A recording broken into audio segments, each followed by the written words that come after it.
السلام عليكم ورحمة الله وبركاته. إن الحمد لله نحمده ونستعينه ونستغفره ونعوذ بالله من شرور أنفسنا ومن سيئات أعمالنا. من يهده الله فلا مضل له ومن يضلل فلا هادي له. وأشهد أن لا إله إلا الله وحده لا شريك له وأشهد أن محمدا عبده ورسوله صلى الله تعالى عليه وعلى آله وصحبه وسلم تسليما كثيرا. أما بعد، فقد قال الإمام البخاري رحمه الله تعالى: باب ما يكره أن يكون الغالب على الإنسان الشعر حتى يصده عن ذكر الله والعلم والقرآن. قال حدثنا عبيد الله بن موسى قال أخبرنا حنزلة عن سالم عن ابن عمر رضي الله عنهما عن النبي صلى الله عليه وسلم قال: لا أن يمتلي جوف أحدكم قيها خير له من أن يمتلي شعرا. সম্মানিত ভাতৃমণ্ডলী, আল্লাহ রাব্বুল আলামিনের প্রশংসা এবং প্রিয় নবী সাল্লাল্লাহু আলাইহি সাল্লামের উপর সালাত ও সালামের পর আজ মঙ্গলবার 22 শাবান 1447 হিজরি মোতাবেক 10 ফেব্রুয়ারি 2026 আমাদের ধারাবাহিক আলোচনা সহিহুল বুখারীর আচার ব্যবহার পর্ব নম্বর 24। ইমাম বুখারী রাহিমাহুল্লাহ এই পর্বের অধ্যায় নম্বর 92 বলছেন, এতে কবিতা সম্পর্কে যারা বেশি বেশি কবিতাতে ইন্টারেস্ট নিয়ে থাকে, হয় কাব্য রচনা নিজেই করে অথবা অন্যদের কবিতা বেশি বেশি পছন্দ করে, মুখস্থ করে, বেশি শোনে, তাদেরকে সতর্ক সাবধান করা হয়েছে এই অধ্যায় এবং এই হাদিসগুলিতে। বলছেন বাবু মা ইউকরাহ, এই অধ্যায় হচ্ছে যা ঘৃণিত শরীয়তের দৃষ্টিতে, মাকরু তাহরিমে নিষিদ্ধ এবং খারাপ মন্দ। কি আইয়াকুনাল গালিব আলাল ইনসান, কোনো মানুষের জীবনে যদি প্রাধান্য পায়, আল গালিব প্রাধান্য পায়, মানে খুব বেশি বেশি কবিতা নিমেতে থাকে, কবিতা শোনাই অথবা কবিতা রচনায়, কবিতা মুখস্থ করাই ইত্যাদি। যারা আপনার সঙ্গীত, যতগুলি কবিতার ধরন রয়েছে বিভিন্ন রকমের, এগুলি মেতে থাকে, যেসব মুসলিমরা, এদের কোরআন শুনতে ভালো লাগে না, অবশ্যই এতে কোনো সন্দেহ নেই। এদেরকে দিনই ওয়াজ তো শুনতেই ভালো লাগবে না, দিনের কথা এলম শিখতে ভালো লাগবে না, শুধু শের শায়রি, গদ্য ছন্দ, পদ্য ছন্দ এইসব শুনতে মজা লাগবে, সুর সার।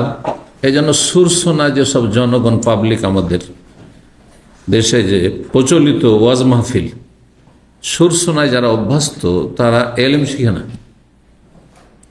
এবং এরা বিনা সুরের যতই বড় আলেম বক্তব্য করুক না কেন, যতই মূল্যবান কথা বলুক না কেন, কোনো মূল্যায়নও করে না, ওই তৌফিক হয় না, কিছু শিখতেও পারে না, আর কোনো আগ্রহ নেই তাদের।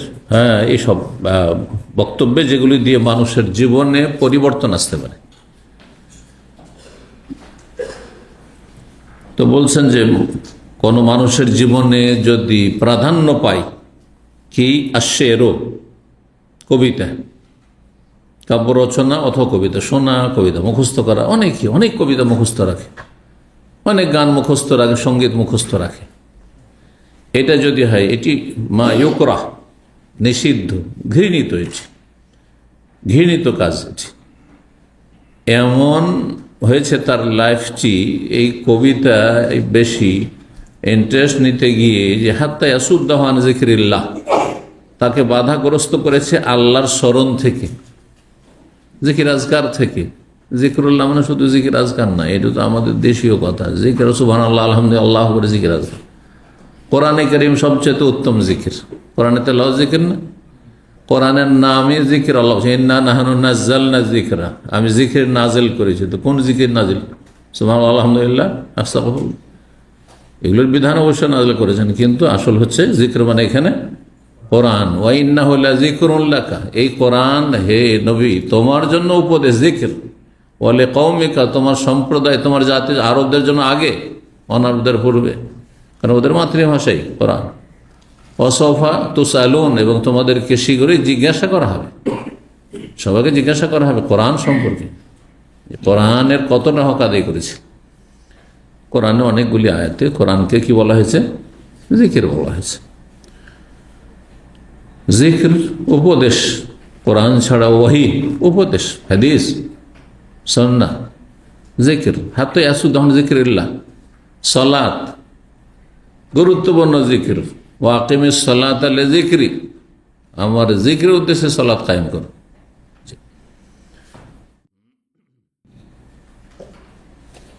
এবং জিকরুল্লাহর সাথে সালাতকে একসাথে আল্লাহ বর্ণনা করেছেন।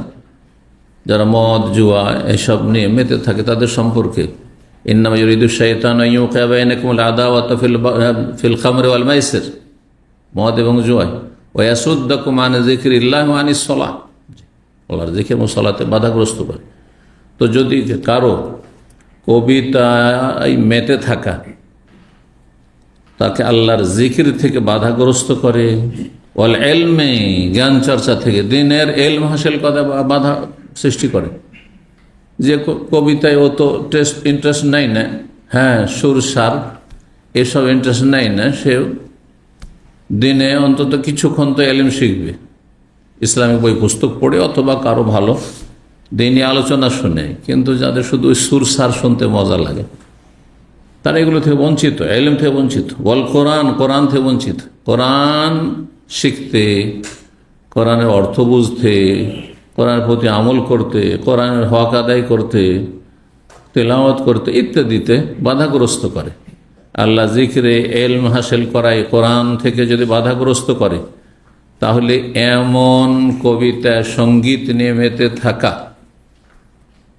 প্রতিদিন নিয়ম বানিয়ে নিয়েছে যে ঘুমাবার আগে একটু কি শুনবে, সঙ্গীত শুনবে, আপনার জাগরণী শুনবে, মাহফিলে একটা বক্তার পরে পরে একটু জাগরণী দিবে, এসব যাদের অভ্যাস হয়ে গেছে। এর আগে ওইসব আল্লাহর জিকির আজকার কথা শুনতে ভালো লাগবে না, এলমের কথা শুনতে ভালো লাগবে না, কোরআনের কথা শুনতে ভালো লাগবে না। জি, বাধাগ্রস্ত করবে তাদেরকে। ইমাম বুখারী রাহিমাহুল্লাহ বলছেন এই কথা। 6154 নম্বর হাদিস বর্ণনা করেছেন আব্দুল্লাহ বিন উমর রাদিয়াল্লাহু তাআলা আনহুমা। তিনি বলেন, নবী সাল্লাল্লাহু আলাইহি ওয়াসাল্লাম বলেছেন, লা আইয়ামতালিয়া জাওফু আহাদিকুম কাইহান, তোমাদের কোনো ব্যক্তি যদি নিজের পেটকে পূর্ণ করে রক্ত পুঁজ দিয়ে, কাইহন মানে হচ্ছে পুঁজ, হ্যাঁ ঘায়ে যে পুঁজ বেরোয়, কেউ পুঁজ খেয়ে যদি পেটকে ভর্তি করে নাই, খায়রুল্লাহ এটি তার জন্য ভালো। কিসের চাইতে? মিন আইয়াম তালিয়া শেরান, কবিতা দিয়ে পূর্ণ করার চাইতে, মেমোরিতে, হ্যাঁ সিনাতে হেফজুস সুদূর বলে, মুখস্থ করাকে হেফজুস সুদূর বলা হয়। জি, মানুষের এলেমকে সংরক্ষণ করার দুটো তরিকা বলেছেন ওলামারা, একটা হেফজুস সুদূর আর একটা হচ্ছে হেফজুস সতুর। হেফজুস সদুর মানে সিনাই হেফজ করা, সিনাতে মুখস্থ করা, যারা মুখস্থ করে এলম শিখে। আর একটা হচ্ছে অনেকে মুখস্থ রাখতে পারে না, অথবা মুখস্থ রাখার সাথে সাথে হেফজুস সতুর, সতুর মানে লাইন, অর্থাৎ কিতাবের লাইনে নোট করে রাখে। এই যে আপনার আলোচনা শুনছেন, এ দুটো তরিকা। যদি আপনার স্মৃতিশক্তি ভালো থাকে তাহলে যা শুনছেন মোটামুটি সেটাকে আয়ত্ত করছেন আর সংরক্ষণ করে রাখতে পারছেন এখানে অথবা সিনাই। কিন্তু অধিকাংশ লোকের স্মৃতিশক্তি আজকাল দুর্বল, আর বিশেষ করে যারা কর্মব্যস্ততে আছেন, এই যে প্রবাসী যারা, আপনারা ওই মাদ্রাসা স্কুলে ছাত্রদের মতো না।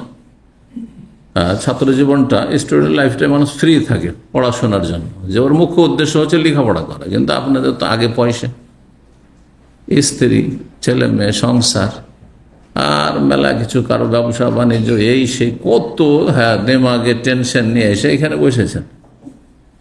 ওগুলো সব ঘুরপাক খাচ্ছে, যদি আমার সামনে বসে আছেন কিন্তু সব ঘুরপাক খাচ্ছে।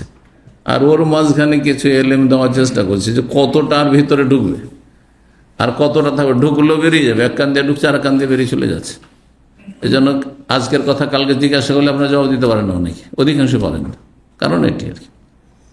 এই জন্য হেফজুস সতুর যদি কেউ খাতা রাখেন, কলম রাখেন আর নোট করেন, এটা ফলপ্রসূ, অনেক উপকারী।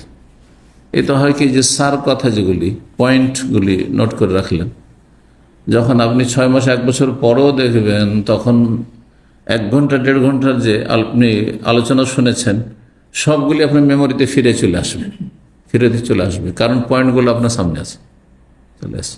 কিন্তু যারা নোট করেন না তারা ভুলে গেছেন, এমন ভোলা বলেছেন যে আর কোনোদিন ওই কথাগুলি ফিরে আসবেন, অথচ কয়েকবার করে হয়তো শুনেছেন এই কথাগুলি। এই জন্য ওলামারা দুটি করতে বলেছেন। জি, আমরা মদিনা ইউনিভার্সিটিতে পড়তাম, যেমন ক্লাসে ওস্তাদের কথা শুনতাম, সাথে সাথে নোট করতাম, কলম এক্সপ্রেসের মতো চলতো, এই নয় বলছে আর কলমে লিখছি, ও লিখা কেমন হচ্ছে দেখার বিষয় না, লিখতে হবে। প্রায় কথা লিখে নিতাম, যদি নিজে না লিখতে পেরেছি, কখনো হয়তো থাকলাম না, আমি থাকলে তো লিখতামই, ভালো ছেলে কয়েকজন লিখত। ক্লাসে ধরো 50 জন করে 100 জন, 100 বা 60 জন করে 120 জন আমরা ছিলাম, তো অন্তত 5 জন থেকে 10 জন তো লিখতে হয়।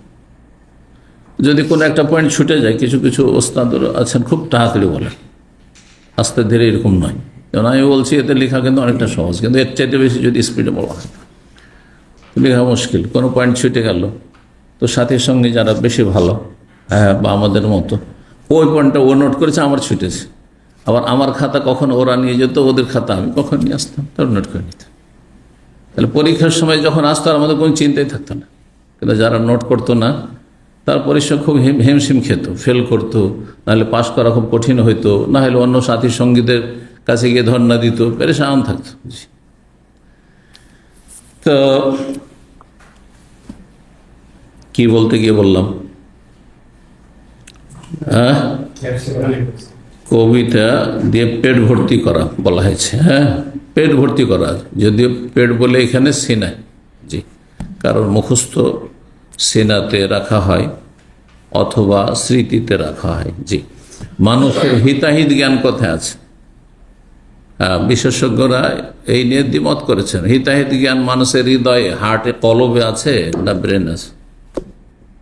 হ্যাঁ, কোথায় আছে? কলবে।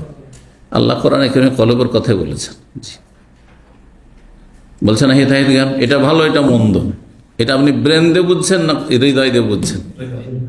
ইন্না ফি যালিকা লাযিকরা লিমান কানা লাহু কলবুন, আল্লাহ বলেছেন। লিমান কানা লাহু দিমাগুন বলেননি, যার মগজ মস্তিষ্ক আছে বলেননি। কিন্তু লাহুম কুলুবুন লা ইয়াফকাহুনা বিহা, এই কাফেরদের কলব তো আছে কিন্তু বুঝে না, নির্বোধ।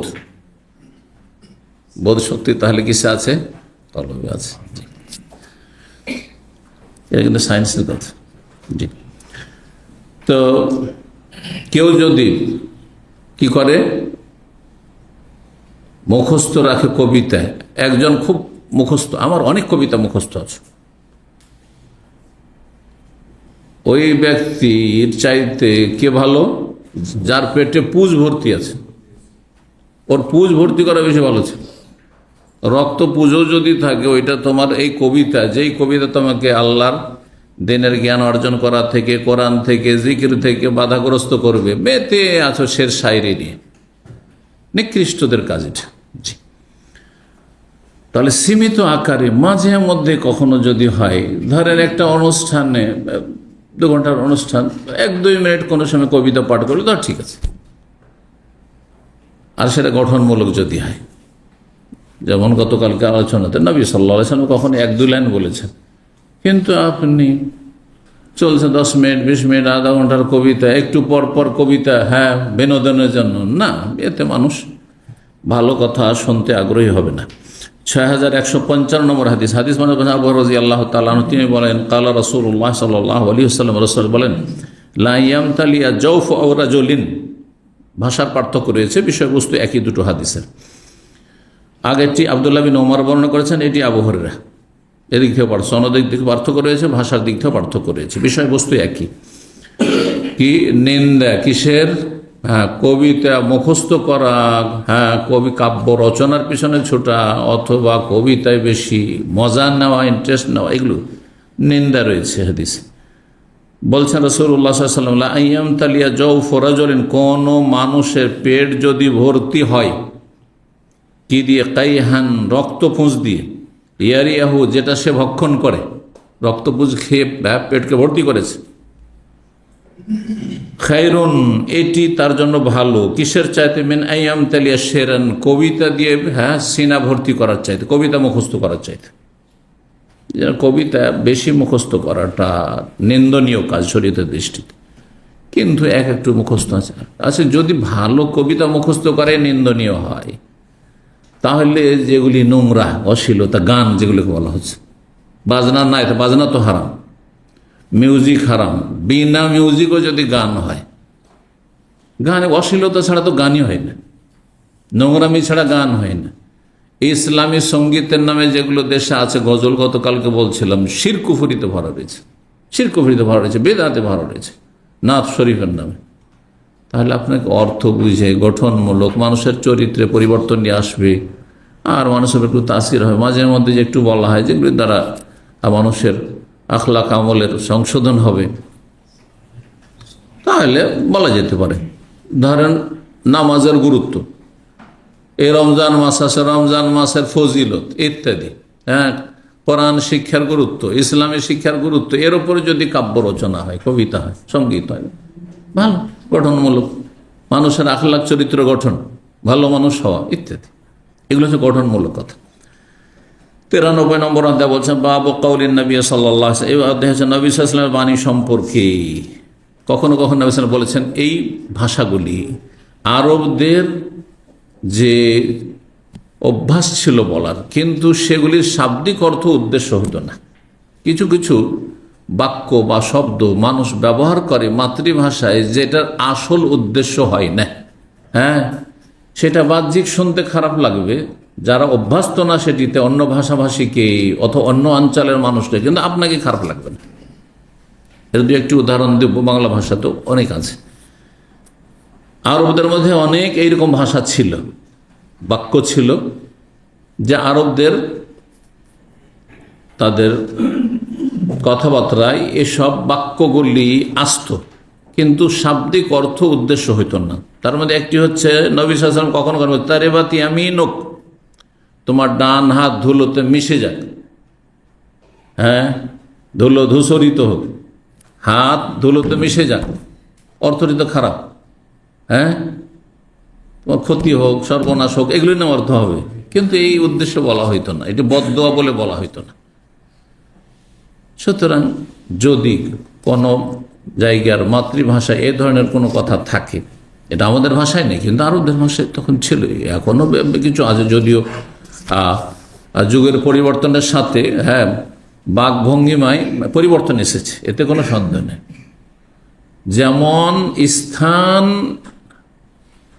কেন্দ্রিক ভাষা পরিবর্তন হয়, দেখেন আপনার পাশের ডিস্ট্রিক্টের সাথে হয়তো ভাষার মিল আছে, কিন্তু তারপর আরেকটু দূরে গেলে আর ভাষার মিল নেই, পার্থক্য হয়ে যাচ্ছে।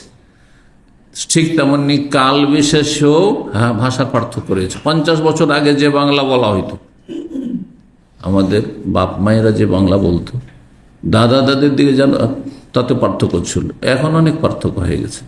আবার আগামী প্রজন্ম তখন অনেক পার্থক্য হয়ে যাবে, হবে না? হবে না? তো আরবদের মধ্যে এই ভাষাগুলি তখন ছিল, এখন নাও থাকতে পারে। অন্য এই ধরনের ভাষা রয়েছে যেগুলি বাহ্যিক অর্থ খারাপ, কিন্তু এমনি খারাপ নয়, এটা অহরহ সেগুলো ভাষাতে প্রয়োগ হচ্ছে, কিন্তু উদ্দেশ্য, আসল উদ্দেশ্য এই শাব্দিক অর্থ উদ্দেশ্য নয়। এইরকম আকরা হালকা, তারা বলতো আকরা এবং হালকা। আকরা এবং হালকার দুটো অর্থ করা হয়েছে। কেউ কেউ বলেছে আকরা কে থেকে, আকের থেকে। আকের মানে বন্ধা, বাঁঝা হো, নিঃসন্তান হো, অমরাতি আকের কোরআন রয়েছে। জাকারিয়া আলাইহিস সালাম কি বলেছেন যে আল্লাহ আমার কি করে এই বার্ধক্যে ছেলে মেয়ে সন্তান ভূমিষ্ঠ হবে আর গর্ভধারণ করে আমার স্ত্রী তো এক তো বুড়ি হয়ে গেছে, তার সাথে আখের বন্ধা, এটি অর্থ। আর আকারায় আখের অর্থ হচ্ছে আহত করা, হত্যা করা, জখম করা, এই অর্থে হয়। সূরা আশ-শামস ওয়া দুহাতে রয়েছে যে সমুদ জাতিকে যে মুজিজা হিসাবে আল্লাহ রাব্বুল ইজ্জত সেই জাতির নবী সালেহ আলাইহিস সালামকে যে উট দিয়েছিলেন, হ্যাঁ, এত বেশি পান করতো যে একদিন উট পান করে সমস্ত পানি শেষ করি তাদের, আর একদিন ওদের জন্য থাকতো, কিন্তু এতে তারা সবর করলো না, সে উঠ, অথচ তাদের সবাইকে এত পর্যাপ্ত পরিমাণ দুধ দিত যে সবার জন্য যথেষ্ট ছিল। আল্লাহ নিয়ামত ছিল সে মজিজ। কিন্তু হতভাগা কাফের, হ্যাঁ, কি করেছিল? হ্যাঁ, এদিন বাসা আশকাহা ফকাল আলম রসুল্লাহ নাকাতাল্লাহ ওয়া সুকিয়াহা ফাকাজ্জাবুহু ফাআকারুহা। তারা সেই উটটিকে, হ্যাঁ, আহত করেছিল বা জবাই করে দিয়েছিল। প্রথম জখম করেছিল, পা কেটে দিয়ে হলো, তারপর জবাই করে আকারে এখন পা কেটে দাও। তো আকরার দ্বিতীয় অর্থ এটি হইতে পারে।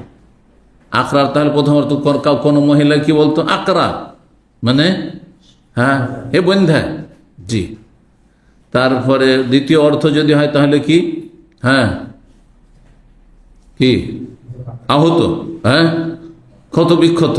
কিন্তু এগুলো শাব্দিক অর্থ হইতো না, বলতো কাউকে বকাঝকার জন্য, তিরস্কার করার জন্য এই ধরনের কথা বলা হতো। হালকা, হালকা, হালাকা ইহালক থেকে যদি হয় তাহলে ওর মানে কি হবে? হ্যাঁ, না, মাথা, মাথা মুন্ডন। হালাক মানে মাথা মুন্ডন না? হ্যাঁ, মুহাল্লিকিন আর রউস ওয়া মুকাসসিরিন আল্লাহ তাখাফু।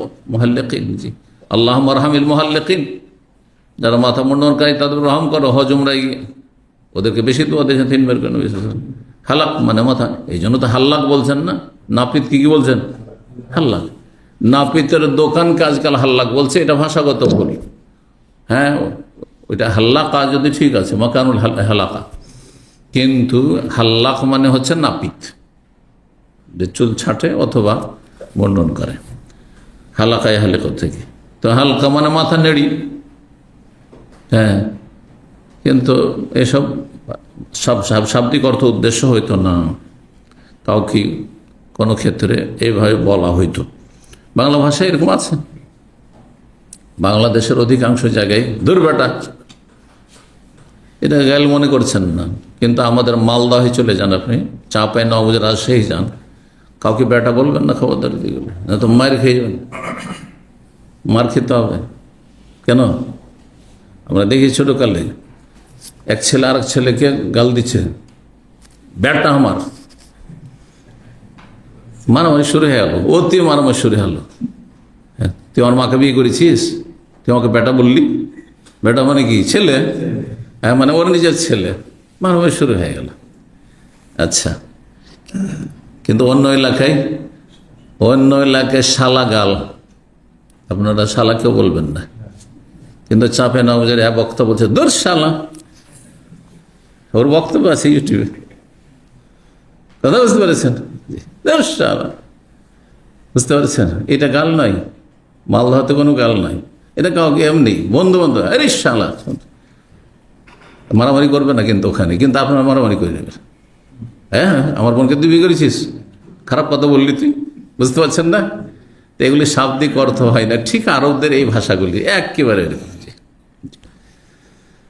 তো 6156 নম্বর হাদিস, মা আয়েশা রাদিয়াল্লাহু তাআলা বলছেন, ইন্না আফলাহ আখা আবিল কোয়াইস, আবুল কোয়াইসের ভাই আফলাহ নামক ব্যক্তি, নাম ছিল আফলাহ, একবার নবী সাল্লাল্লাহু আলাইহি সাল্লামের সহধর্মী মা আয়েশা রাদিয়াল্লাহু তাআলার বাড়িতে চলে এসেছে। আসার পর ইস্তাজানা আলাইয়া, আমার কাছে অনুমতি চেয়েছে বাড়িতে ঢোকার জন্য, বাড়িতে প্রবেশ করার জন্য। বাদামা নাজাল হিজাব, পর্দার বিধান নাজেল হওয়ার পরে, 6ষ্ঠ হিজরিতে পর্দার বিধান নাজেল হয়েছে। পর্দার বিধান নাজেল হয়ে গেছে, তার মানে চেহারা দেখা হারাম। তার আগে চেহারা খুলে শালীনতার সাথে মুসলিম নারীরা চলাফেরা করতেন, কিন্তু হেজাবের পরে চেহারা ঢাকতেন। চেহারা ঢাকা এই জন্য ফরজ, অজেব, এটি সঠিক মত। ফকুল, তো অনুমতি চাইল কে? আফলা, যে আমি বাড়িতে আসতে পারি কি? কারো বাড়িতে গেলে অনুমতি চাইতে হবে। ফাকুল, আমি বললাম ওয়াল্লাহি, আল্লাহর কসম করে বলছি, লা আযুন আল্লাহ, আমি অনুমতি দেব না, হাত্তা আস্তাযিনা রাসূলুল্লাহ, যতক্ষণ পর্যন্ত রাসূলুল্লাহর কাছে অনুমতি না নেব। উনি যদি বলেন যে ওর ঢোকা আমার বাড়িতে জায়েজ হবে, তাহলে দেবো, না হলে দেবো না। ফাইন্না আখা আবিল কোয়াইস, কেন সে অনুমতি চেয়েছিল? সে ভাবছে আমি তো মাহরাম, ও মাসলা জেনে এসছে, কিন্তু ও মাসলা জেনে আমি তো মাহরাম, মানে দুধ চাচা। বলছে ফাইন্না আখা আবুল কয়েস লাইসা হু আরদানি, আবুল কয়েসের ভাই আমাকে দুধ পান করায়নি, মা আয়েশা বলছেন। ওয়ালাকিন আরদাতনি ইমরাত আবুল কয়েসের স্ত্রী আমাকে দুধ পান করিয়েছেন। তো আবুল কয়েসের স্ত্রী দুধ পান করাইলো, তো আমার দুধ বাপ কে হইল? হ্যাঁ, আবুল কয়েস হলো। কিন্তু আবুল কয়েসের ভাই, ওর সাথে আমার দুধ মায়ের কি সম্পর্ক? ও তো দেবর না ভাসুর, না হয় ভাসুর, ঠিক না? ওর সাথে কি সম্পর্ক? আমি ওকে কেন ঢুকতে দেবো? বোঝা গেছে? স্বাভাবিক এ মশলা আপনাদের জন্য অনেক সময় জরুরি। চাচা, ওর সাথে আবার কি সম্পর্ক? কিন্তু দুধ চাচা, দুধ চাচা। আমাদের সমাজে দেখেন অনেকগুলি মাহরাম, অনেক মাহরাম আছে, কিন্তু ওই মাহরাম হিসাবে দেখে না। যদি এমন হয় যে সেখানে পরিবেশে জেহালতের কারণে, অজ্ঞতার কারণে মাহারাম হয়েও ওই মেয়েগুলোকে মাহারামের দৃষ্টি দেখেন, আমি যে মাহারাম, আমার জন্য স্থায়ীভাবে বিয়ে করা হারাম, এরকমটা দেখেন না, তাহলে তখন পর্দা করা জরুরি। তাদের সামনে যাওয়া জায়েজ নয়, ফিতনা থেকে বাঁচার জন্য।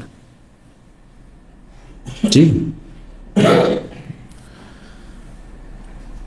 আমাদের সে অনেকেই নিজের বোনকে মন মনে করে, কিন্তু সৎ বোন, হ্যাঁ, বা বৈপিত্রীয় দূরের, তো ওইটা সম্পর্কে অজ্ঞতার কারণে মনে করে যে মাহারাম না, অথচ শক্ত মাহারাম। চাচাতো বোন, খালাতো বোন, মামাতো বোনের সাথে দেখা সাক্ষাৎ করেছে, হ্যাঁ, এটাকে হালাল মনে করে নিস, বুঝতে পারছেন? আর যেখানে দেখা যায় মানে মাহারাম, সেটাকে মাহারাম মনে করছে না, মাহারাম সেটাকে মাহারাম মনে করছে না।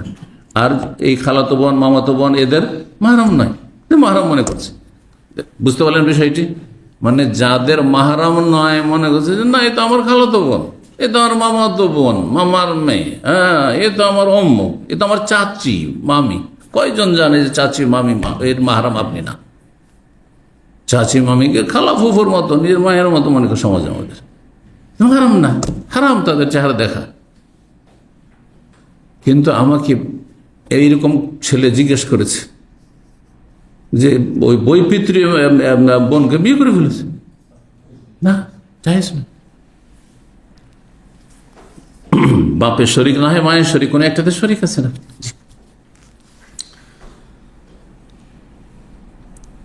ফাদাখাল আলিয়া রাসূলুল্লাহ সাল্লাল্লাহু আলাইহি ওয়াসাল্লাম, রাসূলুল্লাহ সাল্লাল্লাহু আলাইহি ওয়াসাল্লাম আমার কাছে তারপরে আসলেন। ফাকুলতু, আমি বললাম, ইয়া রাসূলুল্লাহ, আল্লাহ রাসূল, ইন্নার রাজুলা লাইসা হুয়া আরজানি, এই লোকটি তো আমাকে দুধ পান করায়নি, এমনকি ওর ভাইও দুধ পান করেনি। কে দুধ পান করেছে? ওর ভাইয়ের স্ত্রী আমাকে দুধ পান করেছে। ওয়ালাকিন আরদাতনি ইমরাতুহু, এই আবুল কয়েসের স্ত্রী আমাকে দুধ পান করেছে, ও আমার দুধ মা হইল। কাল আল্লাহ ইযনি লাহু, অনুমতি দিতে পারো, ফাইন্নাহু আম্মুকি, সে হচ্ছে তোমার দুধ চাচা। চাচা বংশীয় সম্পর্কের কারণে যারা মাহারাম, দুধের সম্পর্কের কারণে মাহারাম, এই বিষয়টি না। আমাদের দেশে কয়জন এই মাসলাকে এইভাবে গুরুত্ব দিয়ে রাখে যে দুধ বোন কে নিজের বোনের মতো মনে করতে হবে, হয়তো তো পর অন্য বংশের নয়, খারাপ নজরে দেখতে পারে। এই যদি ঝুঁকি থাকে, ইমানের দুর্বলতা, দিনের জ্ঞানের দুর্বলতা, শোচনীয়তা, তাহলে পর্দা করতে হবে, কারণ ফিতনা থেকে বাঁচতে হবে, ফিতনা থেকে বাঁচতে হবে। হেজাবের বিধান কিসের জন্য? যাতে করে জেনা, ব্যভিচার, অশ্লীলতা না ছড়ায় সমাজে, পরিবারে।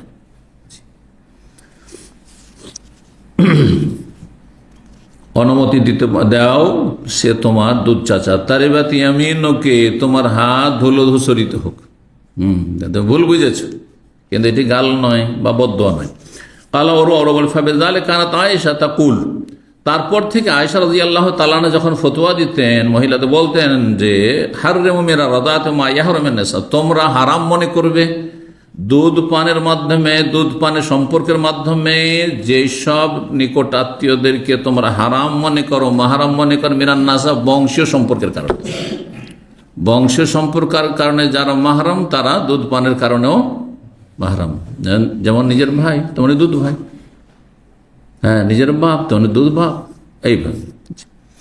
হ্যাঁ, নিজের চাচা যেমন মাহারাম তেমনি দুধ চাচা, এইভাবে। মামা, দুধ মামা। 6157 নম্বর হাদিস। হাদিস বর্ণনা করেছেন মা আয়েশা রাদিয়াল্লাহু তাআলা আনহা, বলছেন আরাদান নবী সাল্লাল্লাহু ফেরা, নবী সাল্লাল্লাহু আলাইহি ওয়াসাল্লাম হজের পরে প্রস্থান করতে চাইলেন মক্কা থেকে, যে মদিনা চলে যাব, আমরা এখন বাড়ি চলে যাব। ফারা সাফিয়া তালা বাবে খেবাইয়া, কিন্তু সাফিয়া রাজি আল্লাহ তাল্লাহ, নবী সাল্লাল্লাহু আলাইহি ওয়াসাল্লামের সহধর্মী সাফিয়া বিনতে হয়ে যে ইহুদি বংশের ছিলেন, তাকে দেখলেন যে তার খাইমা, তার তাঁবুর দরজায় দাঁড়িয়ে রয়েছেন কাইবাতান হাজিনাতান, দুঃখিত এবং বিষণ্ণ হয়ে, দুঃখিত এবং চিন্তিত হয়ে। লিআন্নাহা হাযাত, কেন? যে তার মাসিক চলে এসছে আর এখনো বিদায় তওয়াফ করা শেষ হয়নি, বিদায় তওয়াফ করা হয়নি। জি, 13 তারিখে বিদায় তওয়াফ করার আগে মাসিক শুরু হয়ে গেছে। ফাকালা, নবী সাল্লাল্লাহু আলাইহি ওয়াসাল্লাম বললেন আকরা হালকা, এই যে আকরা হালকা বললেন, কিন্তু এই শব্দের অর্থ উদ্দেশ্য আসলে নয়। কি এমন জায়গায় এই কথাগুলি বলা হইতো যে জায়গায়, আরে তুমি কি করলে, তুমি এখন তোমার জন্য আমাকে সবাইকে নিয়ে বসে থাকতে হবে।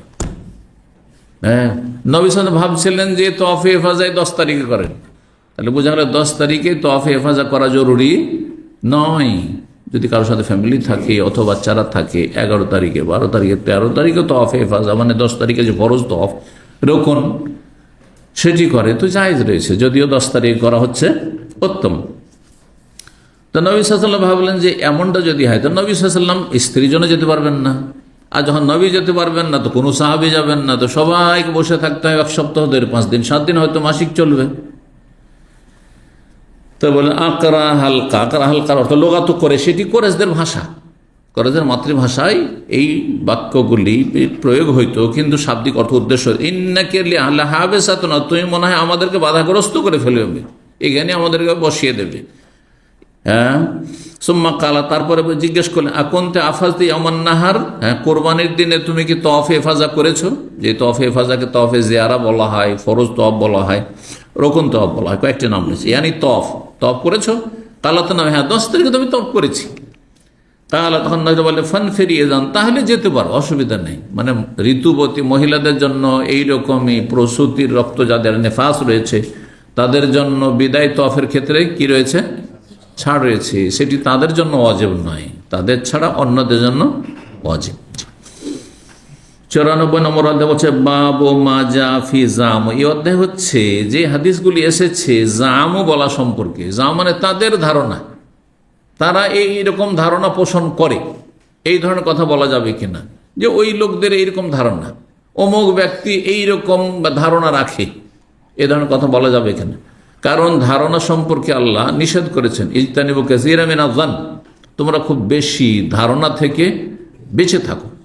কারণ খুব বেশি ধারণা আইডিয়া, আনুমানিক কথাবার্তায় মানুষ ভুল করে। আপনি একটা ধারণা করছেন কিন্তু আপনার ধারণা ভুল, গুনাহগার হয়ে গেলেন। ইজতানিবু কাসীরাম মিনাজ যান্নি ইন্না বাযা যান্নি ইসমুন, কিছু ধারণা মানুষের গুনাহর কারণ হয়ে থাকে। আপনি নেগেটিভ ধারণা করলেন, অথচ নেগেটিভের কিচ্ছু নেই, হয়তো সেখানে সব পজিটিভ ছিল। এই জন্য ধারণা থেকে যথাযথ বেঁচে থাকবেন। কিন্তু কখনো ক্ষেত্র বিশেষে জামু, তাদের ধারণা বা তার ধারণা বলা যেতে পারে, নবী সাল্লাল্লাহু আলাইহি ওয়াসাল্লাম বলেছেন। বা হাদিসে রয়েছে 6158 নম্বর হাদিস বর্ণনা করছেন আবু মুররা উম্মে হানি বিনতে আবি তালিব রাদিয়াল্লাহু তাআলা আনহার স্বাধীনকৃত গোলাম, তিনি বলেন আন্নাহু সামিআ উম্মে হানি, তিনি শুনেছেন তার মালিক উম্মে হানি বিনতে আবি তালিব থেকে। উম্মে হানি নবী সাল্লাল্লাহু আলাইহি ওয়াসাল্লামের চাচাতো বোন এবং বয়সিকা ছিলেন। তখন তিনি বলেন যাহাবতু ইলা রাসূলিল্লাহ আমাল ফাত, আমি রাসূলুল্লাহ সাল্লাল্লাহু আলাইহি ওয়াসাল্লামের কাছে গেলাম মক্কা বিজয়ের বছর, বরং মক্কা বিজয়ের দিনে, মক্কা বিজয় হয়েছে তারপরে। ফাওয়াজাদতুহু ইয়াগতাসিল, গিয়ে দেখলাম কে গেলেন? উম্মে হানি গেলেন, রাসূলুল্লাহ সাল্লাল্লাহু আলাইহি ওয়াসাল্লাম যেখানে ছিলেন সেখানে। বলছেন তাকে পেলাম তিনি গোসল করছেন। ও ফাতেমা ইবনা তাস্তরুহু, যখন গোসল করছিলেন তখন ফাতেমা রাদিয়াল্লাহু তার কন্যা তাকে পর্দা দিয়ে ঘিরেছিলেন। তার মানে এই না যে বিবস্ত্র হয়ে। দেখেন যারা ভদ্র মানুষ তারা খালি গায়ে গোসল করবেন। আমাদের দেশে গ্রামে গঞ্জে টিউবওয়েলের কাছে আর কূপের কাছে দেখা যায় খালি গায়ে গোসল করছে না, লুঙ্গিটা পরে আছে আর গোসল করছে। এইটা তো গোসল, নদীতে গোসল করছে, লুঙ্গিতে শুধু আছে আর কিচ্ছু নেই। রাস্তায় গোটা গ্রামে এই মাথাতে ওই মাথা চলাফেরা করছে, খালি গায়ে চলাফেরা করছে। ওই ট্রেডিশনটা এইখানেও নিয়ে এসে অনেক ব্যাচেলার ভাইদের রুমে হঠাৎ করে গেলে পাকশা করছে একেবারে খালি গায়ে। এটি ভাই আরব দেশের একটু ট্রেডিশন খেয়াল রাখবে না। এদেশে এটা কম দেখেছেন, এটা ছোট বাচ্চাকে 1 বছর বাচ্চা, সৌদিদের বাড়ি দেখেছেন, আরবদের বাড়িতে কখনো বাসাতে গিয়েছেন? যারা গিয়েছেন তাদের বলছি, 6 মাস 1 বছরের বাচ্চাকে খালি গায়ে কোনদিন দেখেছেন? দেখবেন না। তাহলে এখানে এটা আইবের কথা যে মানুষ খালি গায়ে থাকবে, গেঞ্জিটাও থাকবে না, বুঝতে পারছেন না? তো যেখানে যেমন সেখানে তেমন চলা উচিত। আমার অসুবিধা ডেকে যে একটা গেঞ্জি গায়ে দিয়ে পাকশাক করতে অসুবিধা ডেকে কিচেনে থাকবে অসুবিধা, আমি না জায়েজ বলছি না, কিন্তু কথা হচ্ছে একটা ভদ্রতা, হ্যাঁ, সামাজিকতা, আর একটা হচ্ছে অভদ্রতা, বুঝতে পারছেন না? আমরা গ্রামে দেখতাম আমাদের যুগে যে সবাই অন্তত নিজের বাড়ির উঠানে, মানে বাড়ির বাইরখানে, আমাদের তো গ্রামে গঞ্জে বড় একটা উঠান থাকতো যেখানে গরু ছাগল ইত্যাদি থাকে, হ্যাঁ, একটা কবিতার খোপ আছে, তো সেখানে সবাই খালি গায়ে বসে থাকতো। আমি জীবনে, ছাত্র জীবনে কখনো গেঞ্জি ছাড়া বেরোয়নি, বাড়ির গেটের বাইরে বেরোয়নি, কারণ আমাকে কেমন নিজের লজ্জা লাগতো। লুঙ্গি তার সাথে কমপক্ষে গেঞ্জি, বুঝতে পারছেন? দেশে এটা ছোট দিয়ে একটা অভ্যাস ছিল, তো লজ্জার বিষয়। তো নবী সাল্লাল্লাহু আলাইহি ওয়াসাল্লাম গোসল করতেন তখন খালি গায়ে হয়ে যেতেন না, যে শুধু একটা লুঙ্গি আছে, নিচে কাপড় আছে আর খালি গায়ে হয়েছেন গোসল করছেন, এটা করতেন না। একেবারে নির্জনে থাকলে সেটা খোলা জায়গায় মক্কাতে গোসল করছেন। তখন ফাতেমা রাদিয়াল্লাহু তাআলার লোকজন আছে, কাপড় দিয়ে পর্দা করে আছেন যাতে অন্য লোকেরা নবী সাল্লাল্লাহু আলাইহি সাল্লামের দেহ মুবারকের দিকে নজর কারো না পড়ে। ফাসাল্লাম তো আলী, তাকে গিয়ে সালাম করলাম। ফাকালা, বলে মান হাযিহি, কে? তাহলে এমন করে পর্দা করা আছে, দেখতে পাচ্ছেন না তিনি, কে? কুলতু, আমি বললাম, আনা উম্মে হানি বিনতে আবি তালিব, আমি আপনার চাচাতো বোন উম্মে হানি বিনতে আবু তালিবের মেয়ে উম্মে হানি। ফাকালা মারহাবান বি উম্মে হানি, উম্মে হানিকে স্বাগতম। সামনে একটা অধ্যায় আসবে যে কাউকে স্বাগতম বলা যায় কিনা, হাদিস দ্বারা প্রমাণিত। স্বাগতম বলতে পারে, এই নয় যে আপনি সালাম বললেন না, এটা কেন বলেন, এটা বেদাত হয়ে গেল স্বাগতম। আচ্ছা, মারহাবান আরবিতে যদি বলা যায় তো বাংলাতে স্বাগতম বলা যাবে না? ইংরেজিতে ওয়েলকাম বলা যাবে না? হ্যাঁ, আহলান ও সাহলান আরবি আরবরা বলতে পারবে, আমি ওয়েলকাম বলতে পারবো না? আমার ভাষা বলতে পারবো, আমি ওয়েলকাম অথবা স্বাগতম ইত্যাদি। জি, মারহাবা, এটা একটা মাসলা প্রমাণিত হলো। ফালাম্মা ফারাগা মিন গুসলিহি, যখন গোসল শেষ করলেন, কামা, তারপরে দাঁড়ালেন সালাত পড়ার জন্য। ফাসাল্লা সামানিয়া রাকাত, 8 রাকাত সালাত পড়লেন। এই 8 রাকাত সালাত নবী সাল্লাল্লাহু আলাইহি ওয়াসাল্লাম মক্কা বিজয়ের দিনে কিসের সালাত ছিল, কিসের নামাজ ছিল? একদল বলছেন এটি সালাতুদ দুহা ছিল, সালাতুদ দুহা ছিল, এইটাই বেশি ঠিক। হ্যাঁ, কারণ সময়টি চাষতের সময়, দোহার সময় ছিল, হাদিস রয়েছে। আর একদল যারা ওই শুকরানা নামাজের পক্ষে, শুকরানা নামাজের কোনো প্রমাণ নেই, এইখানে একটু তারা ব্যাখ্যা করেছে নিজের মতো করে, বলছে শুকরানা নামাজ ছিল কিসের? মক্কা বিজয়ের। কিন্তু শুকরানা নামাজ হাদিস দ্বারা প্রমাণিত নেই, শুকরানা সিজদা প্রমাণিত রয়েছে, আম হাদিস রয়েছে। বা সাহাবী বলছেন, কানা এজা আতাহু আমরুন ইয়াসুররুহু, রাসূলুল্লাহর কাছে যদি এমন কোনো খুশির বিষয় আসতো, খুশি হইতেন, আনন্দিত হইতেন, খাররা সাজেদান লিল্লাহি শুকরান, আল্লাহর সামনে শুকরানা সেজদায় লুটিয়ে পড়তেন। আল্লাহু আকবার, সেজদা করে, সেজদায় শুকর, সেজদায় শুকর সুন্নাত। আর আপনার কি বলছে, শুকরানা নামাজ যে প্রচলিত আমাদের দেশে রয়েছে, এটি বেদাতের কাছাকাছি। অনেক ওলামার বেদাত বলছেন, আমি বেদাতের কাছাকাছি কেন বললাম, যে এর স্পষ্ট কোনো দলিল নেই এইটা ছাড়া, কিন্তু এটি ছিল সালাতুদ দুহা। সালাতুদ দুহা সর্বনিম্ন সালাত হচ্ছে 2 রাকাত, 4ও আছে হাদিসে, 6ও পড়তে পারেন, 8ও পড়তে পারেন, 10, 12 পর্যন্ত, যেমন 12 হাদিসে রয়েছে। জি, তো বলছেন যে সালাতে দাঁড়িয়ে এখানে 8 রাকাত নামাজ পড়লেন। মুলতাহিফান ফি সবিন ওয়াহিদ, একটি কাপড় শরীরে জড়িয়ে। তো একটি কাপড় পরে সালাত পড়া যাবে? কারো জুব্বা আছে, নিচে কিচ্ছু নেই, পায়জামা নেই, আন্ডার প্যান্টও নেই, আপনি শুধু জুব্বা পরে নামাজ পড়েন, বাস। এমন জুব্বা না হয় পাতলা কাপড়ে যে সব কিছু দেখা যাচ্ছে, মোটা কাপড় যে রঙিনগুলো, যেমন, অসুবিধা নেই। কিন্তু সাদা কাপড়ে হয়তো নজর আসতে পারে, তখন ছেড়ে চলবে না। একটি কাপড়ে জড়িয়ে, একটি কাপড়ে জড়িয়ে সেটি, তার মানে সেটি লম্বা বড় চাদর ছিল, চাদর। ছোটকালে আমাদের সুতির চাদর ব্যবহৃত, আজকালকার মতো কোথায় জ্যাকেট আর সোয়েটার, এগুলো তো পরে দেখলাম। কথা বুঝতে পারছেন? আমাদের যোগ্য ছিল, আমরা ছোট ছিলাম তখন চাদর ছিল সুতির চাদর, এমন না যে আপনার এই উল বা কিছু, এসব কিচ্ছু ছিল না, পশম। সুতির চাদরকে আমাদের মা খালার আমাদের গলাতে এখানে বেঁধে দিত, জড়িয়ে এখানে বেঁধে দিত। আর এত লম্বা চাদর হতো যে পা পর্যন্ত আপনার হাঁটু নিচ পর্যন্ত ঢাকা। হ্যাঁ, শীতকালে তো এতে নামাজ পড়া যাবে না? নামাজ পড়া যাবে। একটা কাপড়, আর কিছুই যদি ভিতরে প্যান্ট নাই, পায়জামা নেই, লুঙ্গি নেই, সব ঢাকা আছে, যদি ঢাকা থাকলেই হইল, সেটা হাঁটু নিচ পর্যন্ত ঢাকা থাকলেই হইল, একটি কাপড়ে। নবী সাল্লাল্লাহু আলাইহি ওয়াসাল্লাম এইভাবে, সাহাবারা এইভাবে একটি কাপড়ে থাকতেন। অনেকেই, যে সবাই না হলো, অভাবী বেশি ছিল। ফালাম্মান সারাফা, যখন ফিরলেন সালাত থেকে, কুলতু ইয়া রাসূলুল্লাহ, আমি বললাম। কে বলছেন? মাহানি বলছেন, হে আল্লাহর রাসূল, অভিযোগ নিয়ে এসেছেন। জামা ইবনে উম্মি, আমার মায়ের সন্তানের ধারণা। এই যে আমার মায়ের সন্তান কে? আলী ইবনে আবি তালেব। আলী ইবনে আবি তালেব উম্মে হানি রাদিয়াল্লাহু তাআলা আনহার স্বামীর ভাই, মানে দেবর অথবা ভাসুর।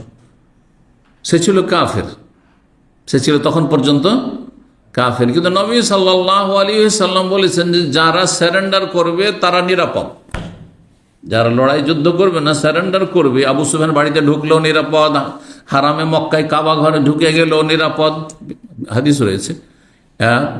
এইসব কথা যখন বললেন, তো এই আলী রাদিয়াল্লাহু তাআলা আনহুর খুব রাগ ছিল এর উপর। এই ইবনে হুবাইরা, এর নাম ছিল ফুলান ইবনে হুবাইরা, হুবাইরার ছেলে, এই উম্মে হানির স্বামীর ভাই, দেবর হোক অথবা ভাসুর। কেন? কারণ সে কট্টর কাফের ছিল, আর তার মধ্যে বিদ্বেষ ছিল। তাই একে পেলে আমি মারবো, একে শেষ করে দেবো। একে আলী রাদিয়াল্লাহু তাআলা যেমনই পেয়েছেন তাকে খুন করবেন, হত্যা করবেন। কাফের, আর সে বিদ্বেষী, সব কাফের, জুলম অত্যাচার করেছে। কিন্তু নবী সাল্লাল্লাহু আলাইহি ওয়াসাল্লাম সবাইকে নিরাপত্তা দিয়েছেন যে কেউ যদি অস্ত্র ধরে লড়াই না করতে আসে তাহলে নিরাপদ, আর সবাইকে সাধারণ ক্ষমার ঘোষণা করেছিলেন। তা আমার মায়ের সন্তান কেন বললেন, বাপের সন্তান কেন বললেন না? হ্যাঁ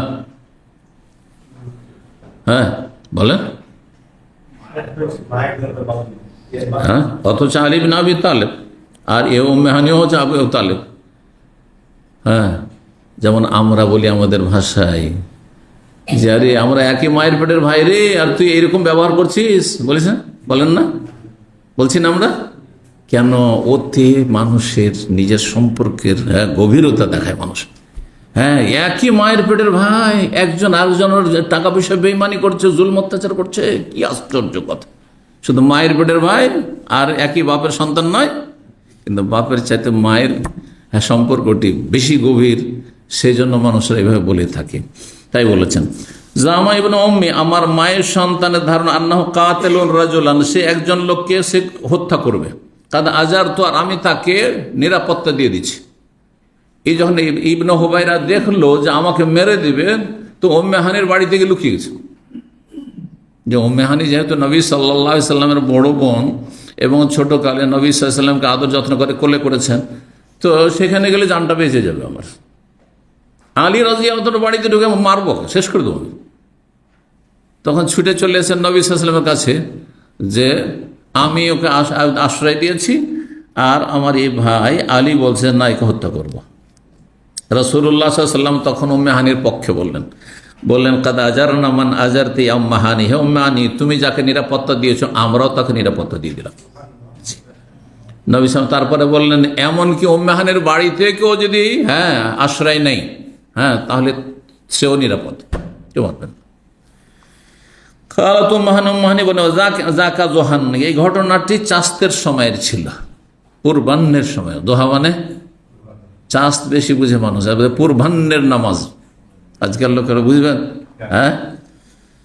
পূর্বাহ্ন দুপুর বেলার আগে, সূর্য ওঠার 15 মিনিট পর থেকে শুরু হয় এই সময়টি, আর সূর্য মাথার উপর আসার আগ পর্যন্ত 10-15 মিনিট আগ পর্যন্ত, একবার ঠিক মাথার উপরে যখন চলে যাবে সূর্য তখন সালাত পড়বেন না। দোহা, এই জন্য এই সালাতকে কি বলা হয়? সালাতুদ দোহা। আর দোহাকে ফার্সি ভাষায় চাস্ত বলা হয়, এই জন্য চাস্তের নামাজ বলা হয় আমাদের দেশের মানুষ জান। জি, 95 নম্বর অধ্যায় বলছেন বাবু মাজা ফি কওলি রাজা ওয়াইলাক। এই অধ্যায় হচ্ছে কোনো ব্যক্তি যদি বলে ওয়াইলাক, তোমার সর্বনাশ, তোমার দুর্ভোগ, কথাটি মনে হচ্ছে বদদোয়া। কারণ কোরআন রয়েছে ওয়াইলুল লিকুল্লি হুমাযাতিল লুমাযা, হ্যাঁ, ফাওয়াইলুন ইয়াওমাইযিল লিল মুকাজ্জিবিন আছে না, জি, ফাওয়াইলুল লিল মুসাল্লিন, ওই সব চোর মুসল্লিদের জন্য ওয়াইল দুর্ভোগ, ওয়াইল নামক জাহান্নাম বা দুর্ভোগ, জি। তো ওয়াইল মানে দুর্ভোগ, ওয়াইল মানে সর্বনাশ, ওয়াইল মানে আক্ষেপ, হ্যাঁ, ওয়াইল মানে ক্ষয়ক্ষতি ইত্যাদি, হালাক, ধ্বংস ইত্যাদি হয়। কিন্তু ভাষায় যদি তাদের এটি সেই শাব্দিক অর্থ উদ্দেশ্য না হয় তাহলে জায়েজ, শাব্দিক অর্থ উদ্দেশ্য না হয় তাহলে জায়েজ। তা আরবরা ওয়াইল বলতো নিজের ভাষায়, কিন্তু উদ্দেশ্য সেটিতে ধ্বংস উদ্দেশ্য হইতো না, বরং কাউকে তিরস্কার করা হইতো, কাউকে হালকা বকা হইতো ইত্যাদি। 6159 নম্বর হাদিস বর্ণনা করেছেন আনাস রাদিয়াল্লাহু তাআলা, তিনি বলেন আন্নান রাজুলান, নবী সাল্লাল্লাহু আলাইহি ওয়াসাল্লাম জনৈক ব্যক্তিকে দেখলেন, ইয়াসুকু বাদানাতান, সে একটি উটকে হাঁকিয়ে নিয়ে যাচ্ছে, উটকে হাঁকিয়ে নিয়ে যাচ্ছে, কিন্তু সে পায়ে হেঁটে যাচ্ছে। কত পাগলের পাগল, হ্যাঁ। ফাকালের কাভা, উটের পিঠে চেপে যাও। কালে ইন্নাহা বাদানা ইয়া রাসূলুল্লাহ, এটি হচ্ছে কোরবানির উট। বাদানা মানে কোরবানির উট, এটি বা হাদির উট। ফাকালের কাভা, চড়ে নাও। তারপরে তাহলে ইন্নাহা বাদানা ইয়া রাসূলুল্লাহ, এটা তো আল্লাহর রাস্তা, এটা তো জমাই হবে, হ্যাঁ, এর পিঠে চড়বো। কালা ইরকাভা ওয়াইলাক, বারবার যখন ও চড়ছেই না উটের পিঠে আর হাঁটছে কষ্ট করে মরুভূমি, তখন বলছে ইরকাভা, তুমি চড়ে না তার পিঠে, ওয়াইলাক, তোমার জন্য দুর্ভোগ, আক্ষেপ তোমার জন্য, কি করো তুমি। কিন্তু গরুর পিঠে চড়া যাবে না, এই জন্য মহিষের পিঠে চড়া যেতে পারে, মহিষের পিঠে চড়া মানে প্রথা যেহেতু আছে, আর সেটা তার জন্য কঠিন নয়। গাধার পিঠে চড়তে অসুবিধা আছে, খচ্চরের পিঠে চড়তে অসুবিধা আছে, ঘোড়ার পিঠে অসুবিধা নেই, জি। যে কাজের জন্য যেটা সৃষ্টি করা হয়েছে এবং সেটাতে সে সক্ষম, সেই পশু, সেটা জুলম নয়, কিন্তু যেটা যার জন্য সৃষ্টি করা হয়নি সেটা যদি করেন তো সেটা অন্যায়। 6160 নম্বর হাদিস আবু হুরায়রা রাদিয়াল্লাহু তাআলা বর্ণনা করেন, তিনি বলেছেন রাসূলুল্লাহ সাল্লাল্লাহু আলাইহি ওয়াসাল্লাম এক ব্যক্তিকে দেখলেন, ইয়াসুকু বাদানাতান, ওই হাদিসটি, সে একটি কুরবানির উটকে, হাদির উটকে হাঁকিয়ে নিয়ে যাচ্ছে। কালো ইরকাবা, চড়ে নাও। কালে ইন্নাহা বাদানা, কালে ইরকাবা ওয়াইলাক, ফিস সানিয়াত ওয়া ফিস, দ্বিতীয়বার বা তৃতীয়বারে বললেন তোমার দুর্ভোগ, কি করছো তুমি, পায়ে কষ্ট করে হাঁটছো। 6161 নম্বর হাদিস বর্ণনা করেছেন আনাস রাদিয়াল্লাহু তাআলা আনহু, বলছে কানা রাসূলুল্লাহ ফি সাফারিন, রাসূলুল্লাহ কোনো এক সফরে ছিলেন, ও কানা মাহু গোলামুল লাহু আসওয়াদ, রাসূলুল্লাহ সাল্লাল্লাহু আলাইহি ওয়াসাল্লামের একটি দাস ছিল কালো, হ্যাঁ, কিন্তু দাস ছিল কালো মানে কৃষ্ণাঙ্গ। ইউকাল লাহু আনজাসা, তার নাম ছিল আনজাসা। গতকালকে আনজাসার হাদিস, এই আনজাসা আবার কি করতো, সঙ্গীত গাইতো, উট হাঁকানো, উট হাঁকানো সঙ্গীত, মানে উটও সঙ্গীত বুঝতো যে এই সঙ্গীত পাঠ করলে তখন উট তখন তেজ চলতে শুরু হবে, যেটাকে হুদি বলা হতো।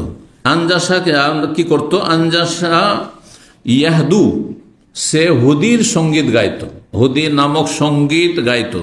ফাকাল লাহু রাসূলুল্লাহ সাল্লাল্লাহু আলাইহি ওয়াসাল্লাম, রাসূলুল্লাহ তাকে বলেন, ওয়াইহাকা ইয়া আনজাসা, হে আনজাসা, তোমার জন্য আক্ষেপ, রুয়াইদাকা বিল কাওয়ারি, তুমি নম্র আচরণ করো, হ্যাঁ, কাঁচের, হ্যাঁ, পাত্রের নাই নারীদের সাথে। গতকালকে তার ব্যাখ্যা বলে দিয়েছি, দুটো ব্যাখ্যা বলেছি, যে উটের পিঠে নারীরা আছে, আর উট এভাবে দৌড় দিলে, হ্যাঁ, পড়ে যেতে পারে, ক্ষতিগ্রস্ত হইতে পারে, দুর্ঘটনার শিকার হইতে পারে, অথবা তাদের মনটা হচ্ছে কাঁচের মতো, সুতরাং তোমার সুরে ফিতনায় কেউ না পড়ে যায়। মানুষের ফিতনা হইতেই পারে, নর নারীর ফিতনা বড় ফিতনা এটি। ফাত্তাকুদ দুনিয়া ওয়াত্তাকুন নিসা, সুবহানাল্লাহ। দুনিয়ার ফিতনা, দুনিয়াতে যে ফিতনা, দুটো ফিতনার কথা বলেছেন পাশাপাশি। ফাত্তাকুদ দুনিয়া, দুনিয়ার ফিতনা থেকে বেঁচে থাকো, অন্যেসা, নারী ফিতনা থেকে বেঁচে থাকো। তার মানে এক পাল্লাতে নারী ফিতনা, আর এক ফিতনাতে দুনিয়ার যতগুলি ফিতনা, পয়সার ফিতনা, গদির ফিতনা, দেখেন না, গদির জন্য ইসলামের খেয়াল খুশি ব্যাখ্যা চলছে। কুফরির গণতন্ত্রকে হালাল সোয়াবের কাজ ওয়াজিবও করে নেওয়া হচ্ছে, কত কি করা হচ্ছে। আর এইরকম আপনার এই গদির ফিতনার জন্য মানুষ হারাম খেয়ে যাচ্ছে, হারাম খরচ করছে, আউযুবিল্লাহ। তো এছাড়া দুনিয়ার মেলা আরও ফিতনা রয়েছে, দুনিয়ার ক্ষমতার ফিতনা, আর আপনার কি বললাম, পয়সার ফিতনা। এছাড়াও মেলা দুনিয়ার ফিতনা রয়েছে, মেলা ফিতনা রয়েছে। দুনিয়ার মানুষের সাথে স্বার্থের ফিতনা, হ্যাঁ, আপনার সাথে একই সাথে ঢুকলো, আর সে ওপরে চলে গেল, সে ফোরম্যান সুপারভাইজার হয়ে গেল, আর আপনি এখনো লেবার ক্লিনার হয়ে থাকলেন, হিংসায় আর থাকতেই পারছেন না।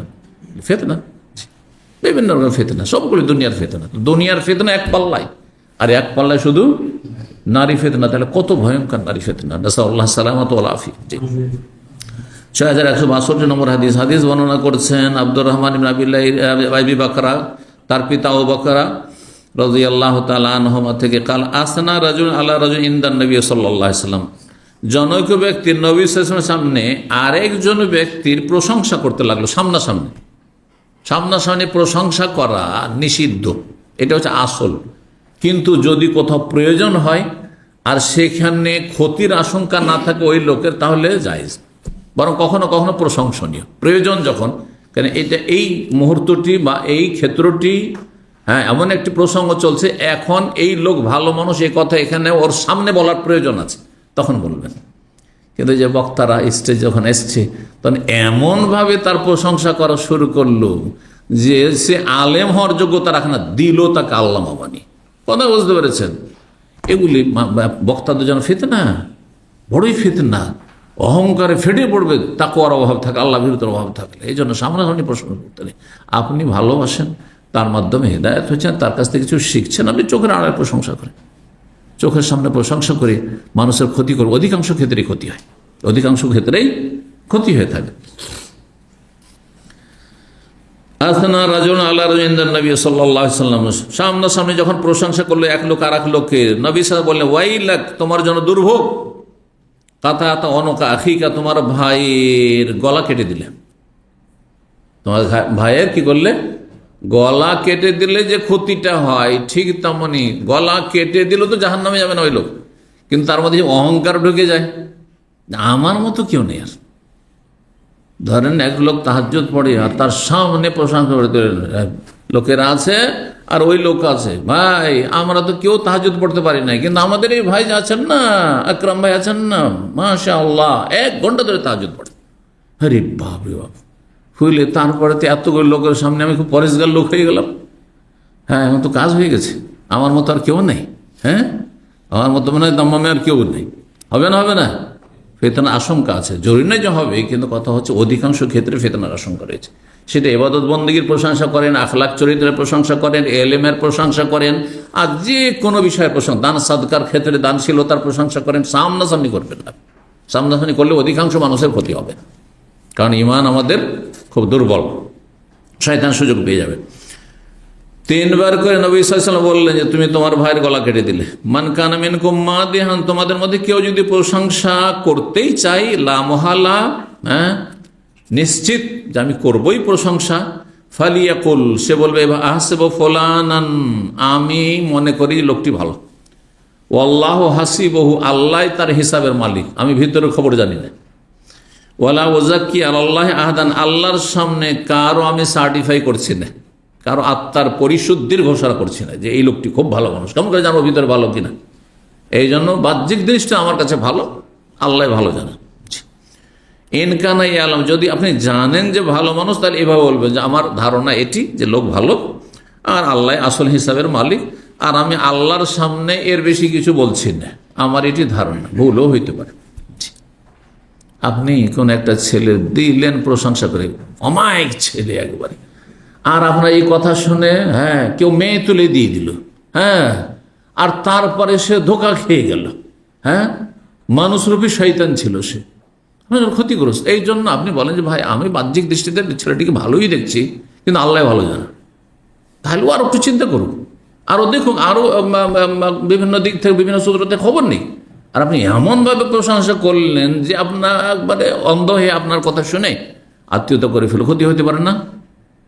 ব্যবসা বাণিজ্যের ক্ষেত্রে ওই রকমই, ভাই খুব আমানতদার পেয়েছি, আমার একটা পয়সা মেরে খাইনি, ওর সাথে অনেক দিন কারবার করেছি, এত বলার কি প্রয়োজন? আপনার সাথে এই কাজ করেন, আরেকজনের সাথে করে দিতে পারে। এই জন্য ভাই আমি বাহ্যিক দেখেছি যে লোকটির আমানত আছে, বাকি আল্লাহ ভালো যান, এইভাবে বলবেন আপনি। জি, 6163 নম্বর হাদিস। হাদিস বর্ণনা করেছেন আবু সাঈদ খুদরি রাদিয়াল্লাহু তাআলা, তিনি বলেন বাইনান নবী সাল্লাল্লাহু আলাইহি ওয়াসাল্লাম ইয়াকসিমু যাতা ইয়াউমিন কাসমান, নবী সাল্লাল্লাহু আলাইহি ওয়াসাল্লাম একদিন বাইতুল মালের ধন সম্পদ বন্টন করছিলেন, সেটা গনিমত হোক বা অন্য কোনো ধন সম্পদ হোক, ভাগ বন্টন করে দিচ্ছিলেন সাহাবায়ে কেরামদেরকে, বিশেষ করে নিউ মুসলিমগুলোকে, যাদের ঈমান এখনো দুর্বল নড়বড়ে হয়ে আছে, তাদেরকে বেশি দিতেন নবী সাল্লাল্লাহু আলাইহি ওয়াসাল্লাম। কাছের লোককে কম দিতেন না বেশিরভাগই, কারণ তাদের ঈমান মজবুত। হ্যাঁ, এতে কোনো সন্দেহ নাই, এরা না পেলেও অসন্তুষ্ট হবে না, কিন্তু এরা যদি না পায়, একটু কম পায়, তো মন খারাপ, মুরতাদ হয়ে যাবে, জাহান্নামে চলে যেতে পারে, শয়তান সুযোগ পেয়ে যাবে। নবী সাল্লাল্লাহু আলাইহি ওয়াসাল্লাম এই বিষয়টি লক্ষ্য রাখতেন। আমাদের পুরাতন ভাইদেরকে এই বিষয়টি অবশ্যই লক্ষ্য রাখতে হবে। আপনাদের এখানে খাওয়া দাওয়ার ক্ষেত্রে, ওঠা বসার ক্ষেত্রে, অথবা আচার আচরণ ক্ষেত্রে খেয়াল রাখতে হবে। আপনি পুরাতন মানুষ, নতুন মানুষকে হয়তো এমন একটা শক্ত কথা বললেন, হ্যাঁ এই আপনি এরকম কেন, আবার একটা কথার জন্য জীবনেও আর এলেম শিখতে আসলো না, ও জাহেলি হয়ে গেল, ক্ষতি করলেন কথা। ভালো আচরণ করবেন না। নবী সাল্লাল্লাহু আলাইহি ওয়াসাল্লাম বাশশিরু, আশ্বস্ত কর মানুষকে, সুসংবাদ দাও, ওয়ালা তুনাফিরু, ঘৃণা ছড়ায়ও না, কাছে টানার চেষ্টা করবেন। জি, শক্ত ভাষায় যদি বলতে হয় তো ওস্তাদ বলবেন এবং পুরাতনদেরকে বলবেন, উনি জানেন যে কাকে বললে ও অসুবিধা নেই, ও বকা খেলেও আসবে। আর আমি জানি যে একটু বকা দিলে আর ওকে খুঁজে পাওয়া যাবে না, কথা বুঝতে পেরেছেন।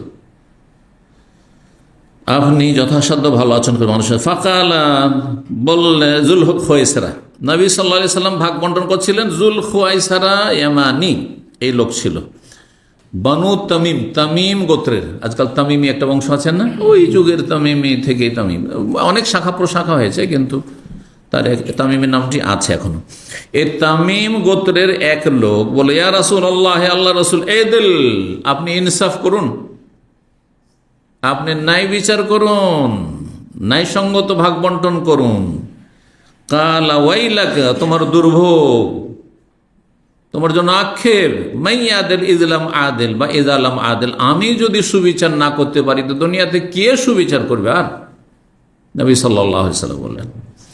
ফাকাল ওমর, তখন ওমর রাদিয়াল্লাহু তাআলা বললেন, ইজান লি ফালি আযরাব উনকাহ, ইয়া রাসূল, আমাকে শুধু আপনি অনুমতি দেন তার গর্দনটি উড়িয়ে দিই, তার গলা কেটে দিই, গর্দন উড়িয়ে দিই আমি।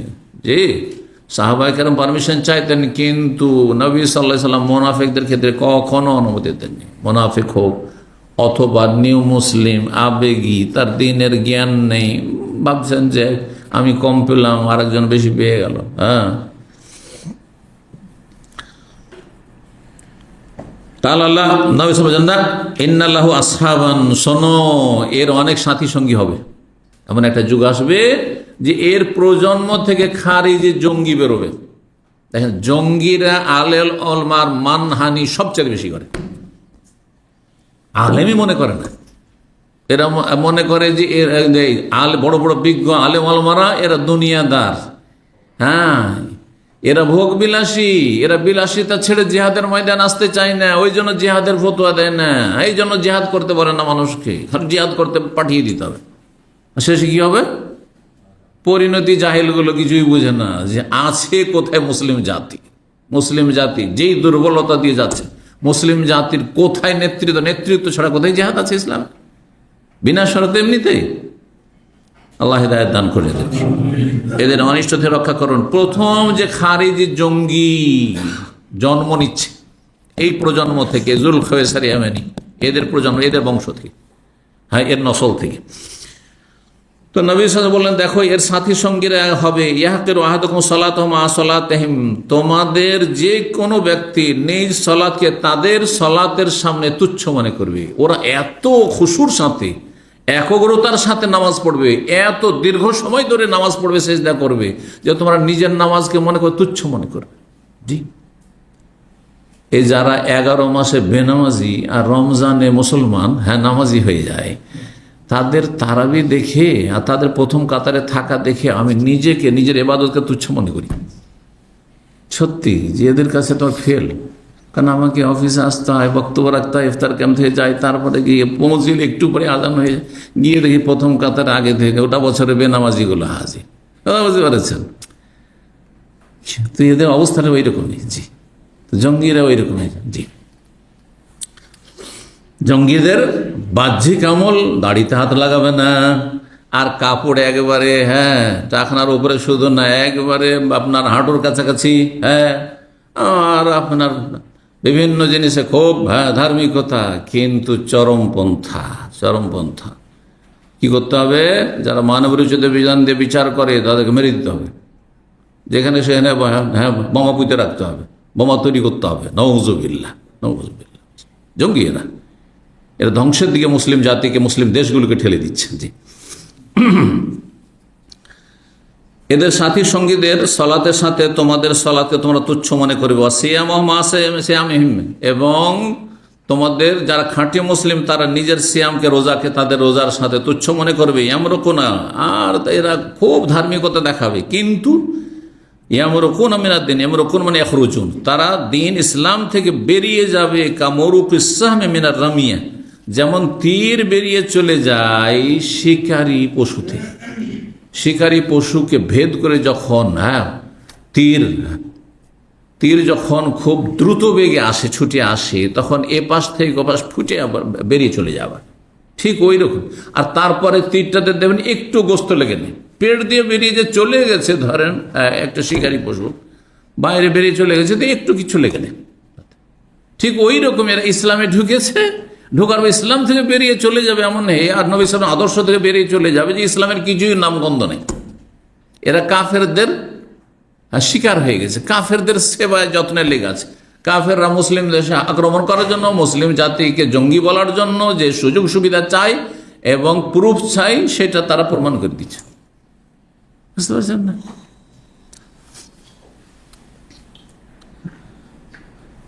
ইউনজারু ইলা নাসলিহি ফালা ইউজাউ ফি শাই, সেই তীরের বিভিন্ন অংশ রয়েছে, তার একটা হচ্ছে অগ্রভাগ, যেখানে ধারালো লোহা রয়েছে।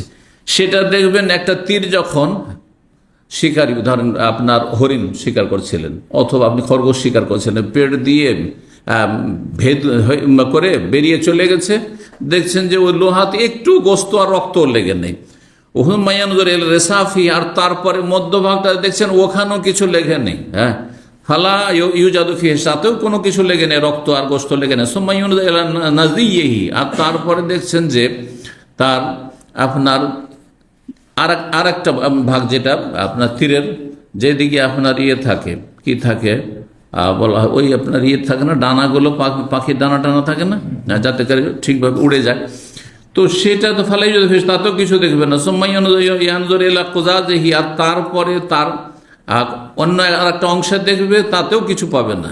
এক কথায় গোটা তীরটাতে কোথাও রক্ত লেগে নেই আর মাংস লেগে নেই, এমন দ্রুত বেগে তীরটি শিকারী পশুতে বেরিয়ে চলে গেছে। ঠিক ওই রকম উদাহরণ হচ্ছে খারিজিদের, যারা ইসলামে ঢুকেছে, তো ইসলামে দীর্ঘদিন থেকেছে, বা মুসলিম পরিবারে জন্ম নিয়েছে, তো ইসলামের কিছু থাকবে, ইসলামের কিছু নেই তাদের মধ্যে। সাবাকাল ফারসা ওয়াদ্দাম, সেই তীরটি শিকারীকে ভেদ করে, ফারাস মানে হচ্ছে গোবর, আর ওয়াদ্দাম রক্ত, গোবর বা নেদি এবং রক্ত সব ভেদ করে বেরিয়ে চলে গেছে তীরটি। ঠিক তেমনি এরা ইসলাম থেকে, মুসলিম সমাজে থেকেছে, মাদ্রাসায় পড়েছে, স্কুল কলেজে পড়েছে, মুসলিমদের সাথে থেকেছে, মসজিদে গিয়েছে, কিন্তু ইসলামের আর কিছুই থাকেনি এদের।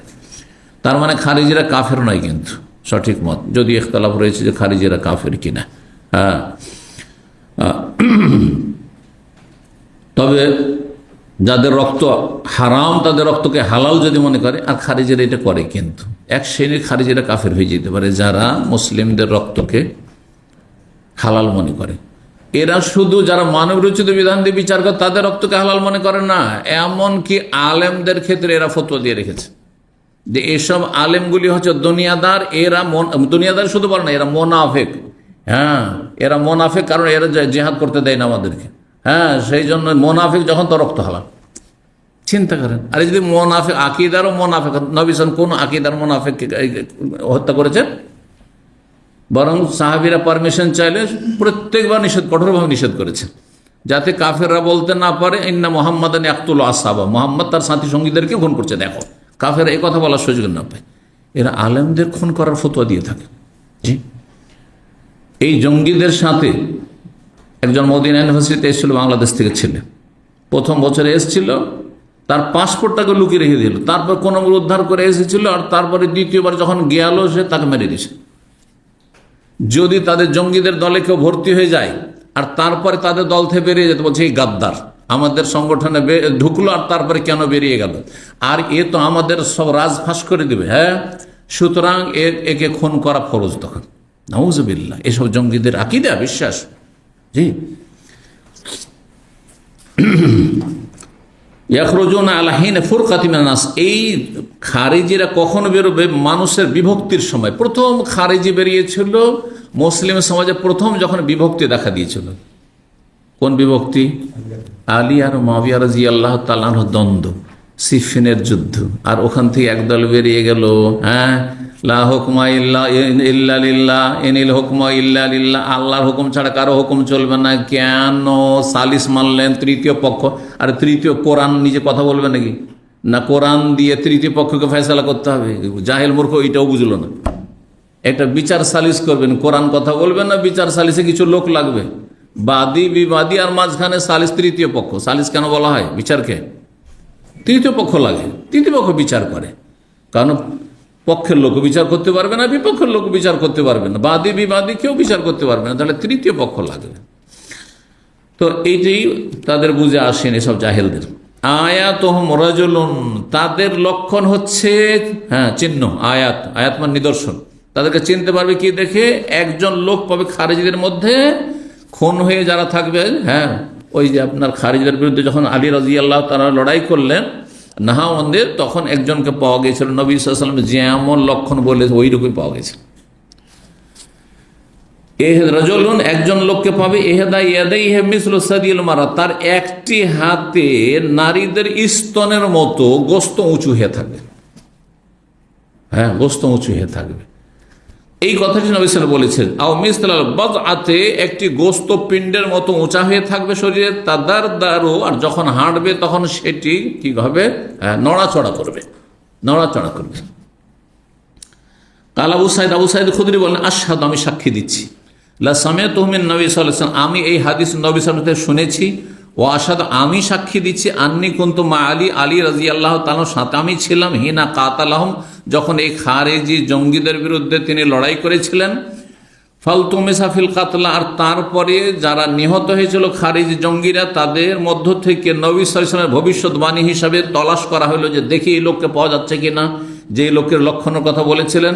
ফাউতিয়া বিহি আলান নাতিল্লাযী নাতান নবী সাল্লাল্লাহু আলাইহি ওয়াসাল্লাম, তাকে নিয়ে আসা হলো সেই বৈশিষ্ট্যের সাথে, শারীরিক বৈশিষ্ট্যের সাথে যেটি নবী সাল্লাল্লাহু আলাইহি ওয়াসাল্লাম বর্ণনা দিয়েছিলেন, যে তার একটি হাতে নারীদের স্তনের মতো কি থাকবে? হ্যাঁ, গোস্ত, হ্যাঁ, ঝুলতে থাকবে। আল্লাহু আকবার। তারপরে সাহাবায়ে কেরামদের ঈমান ইয়াকিন আরো বেড়ে গেল যে এরা নিঃসন্দেহে খারেজি, কারণ নবী সাল্লাল্লাহু আলাইহি ওয়াসাল্লাম খারেজিদের, জঙ্গিদের লক্ষণ বলেছেন। 6164 নম্বর হাদিস বর্ণনা করছেন আবু হুরায়রা রাদিয়াল্লাহু তাআলা আনহু। তিনি বলেন, আন্না রাজুলান আতা রাসূলুল্লাহ সাল্লাল্লাহু আলাইহি ওয়াসাল্লাম, জনক ব্যক্তি নবী সাল্লাল্লাহু আলাইহি ওয়াসাল্লামের কাছে আসলো, এসে বলে, ইয়া রাসূলুল্লাহ, হে আল্লাহর রাসূল, হালাকতু, আমি তো সর্বনাশ, ধ্বংস হয়ে গেলাম। কালা ওয়াইহাক, তোমার জন্য আক্ষেপ, আফসোস। ওয়াইহাকা মানে আফসোস বলতে পারেন, ওয়াইহাকা, ওয়াইলাকা, এগুলো কাছাকাছি শব্দ। ওয়াইহাকা, ওয়াইল মানে দুর্ভোগ, সর্বনাশ, আর ওয়াইহু মানে তোমার জন্য আক্ষেপ, তোমার জন্য আফসোস। এই যে ওয়াইহাকা বলা। তাহলে ওয়াকাত আলা আহলি ফি রমাজান, আমি আমার স্ত্রীর সাথে সহবাস করে ফেলেছি রমজানের দিনে, রমজানের দিনে সহবাস করে ফেলেছি। তাহলে হাতে রাখাবো, একটি গোলাম স্বাধীন করো। তাহলে মা যে দোহা আমার নেই, গরিব মানুষ একেবারে মদিনার। ফাসুম শাহরানে মুতাতাবিআইন, তাহলে 2 মাস অবিরাম সিয়াম পালন করো। জি, কোনো বিরতি দেওয়া চলবে না, 2 মাস রোজা রাখতে হবে, একটি রোজায় সহবাস করার কারণে। কাল নাস্তাতীয়, সেটা তো করতে পারবে না। ইয়া রাসূলুল্লাহ, রোজার জন্য তো ফেঁসেছি, অন্য হাদিস আছে রোজার জন্য তো আমি ফেঁসেছি, আবার 2 মাস রোজা করতে পারবো আমি। কাল ফাতেমা সিত্তিনা মিসকিনান, তাহলে 60 মিসকিনকে খাবার খাও।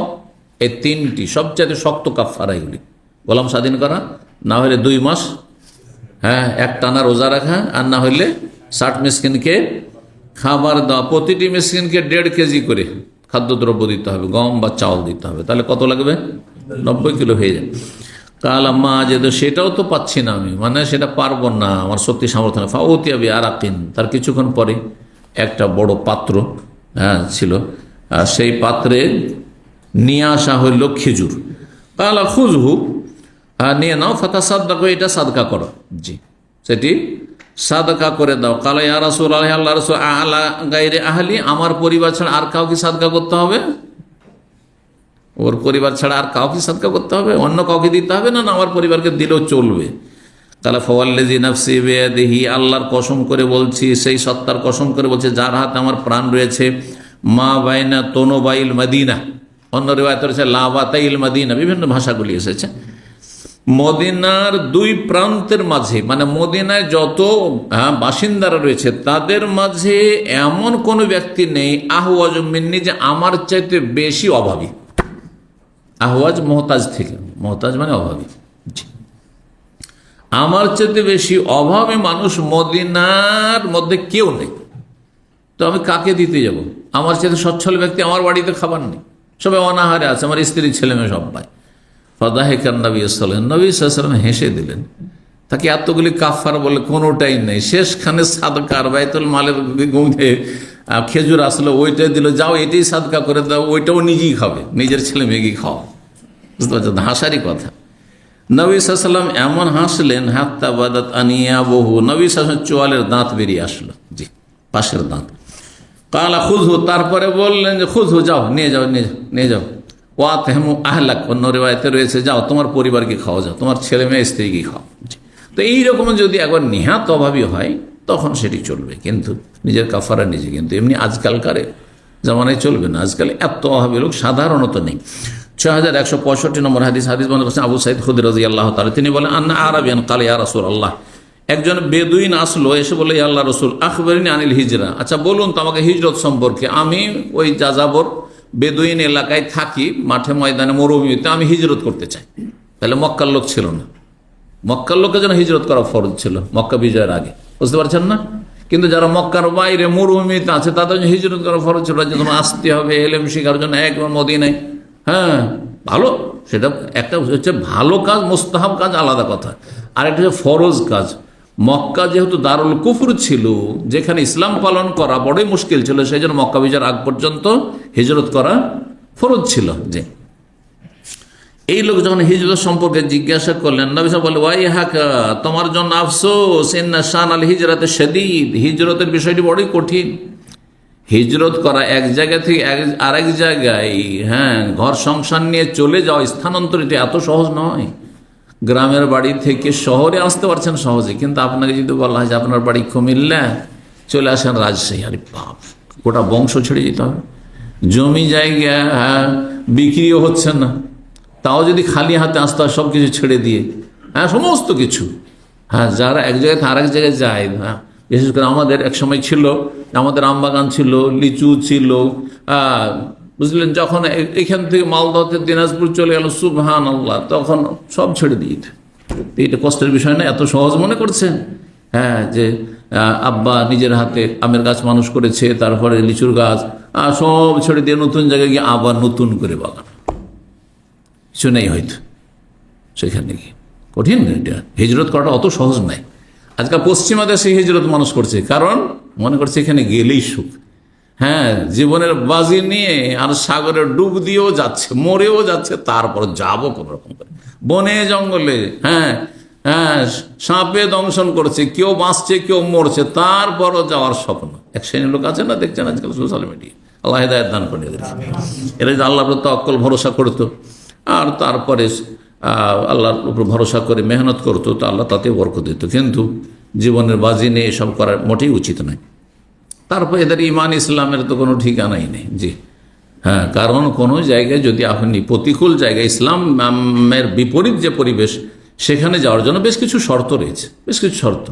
আগে আপনার ইমান রক্ষা করতে হবে, ইমান রক্ষা করতে হবে, জমা জামাত হইতে হবে, সেখানে গেলে হারাম থেকে বাঁচতে হবে, আপনাকে মদ থেকে বাঁচতে হবে, জেনা ব্যভিচার থেকে বাঁচতে হবে। আর এদের কাছে তো হালাল হারামের কোনো তাবিজ না, পেট হইলেই হলো, পেট পূজা। আল্লাহ হিদায়াত দান করেন। রাসূলুল্লাহ সাল্লাল্লাহু আলাইহি ওয়াসাল্লাম বলে, হিজরতের বিষয়টি বড় কঠিন। ফাহাল্লাকা মিন এবেলিন, তোমার উট আছে, উটের পাল আছে? কালার নাম, হ্যাঁ উটের পাল আছে। এতগুলো উটের পাল নিয়ে মদিনা আসতেও পারবেন না, আর মদিনা আসলে বড় কঠিন অবস্থা হবে। চারণভূমি কোথায় পাবে এখানে শহরে? কালা ফাহাল তুআদ্দি সাদাকাহা, তুমি তার জাকাত দিচ্ছ? কালার নাম, হ্যাঁ আমি জাকাত দিচ্ছি। তার মানে আগে ইসলাম গ্রহণ করেছে, জাকাতের মশলাও সে জেনেছে।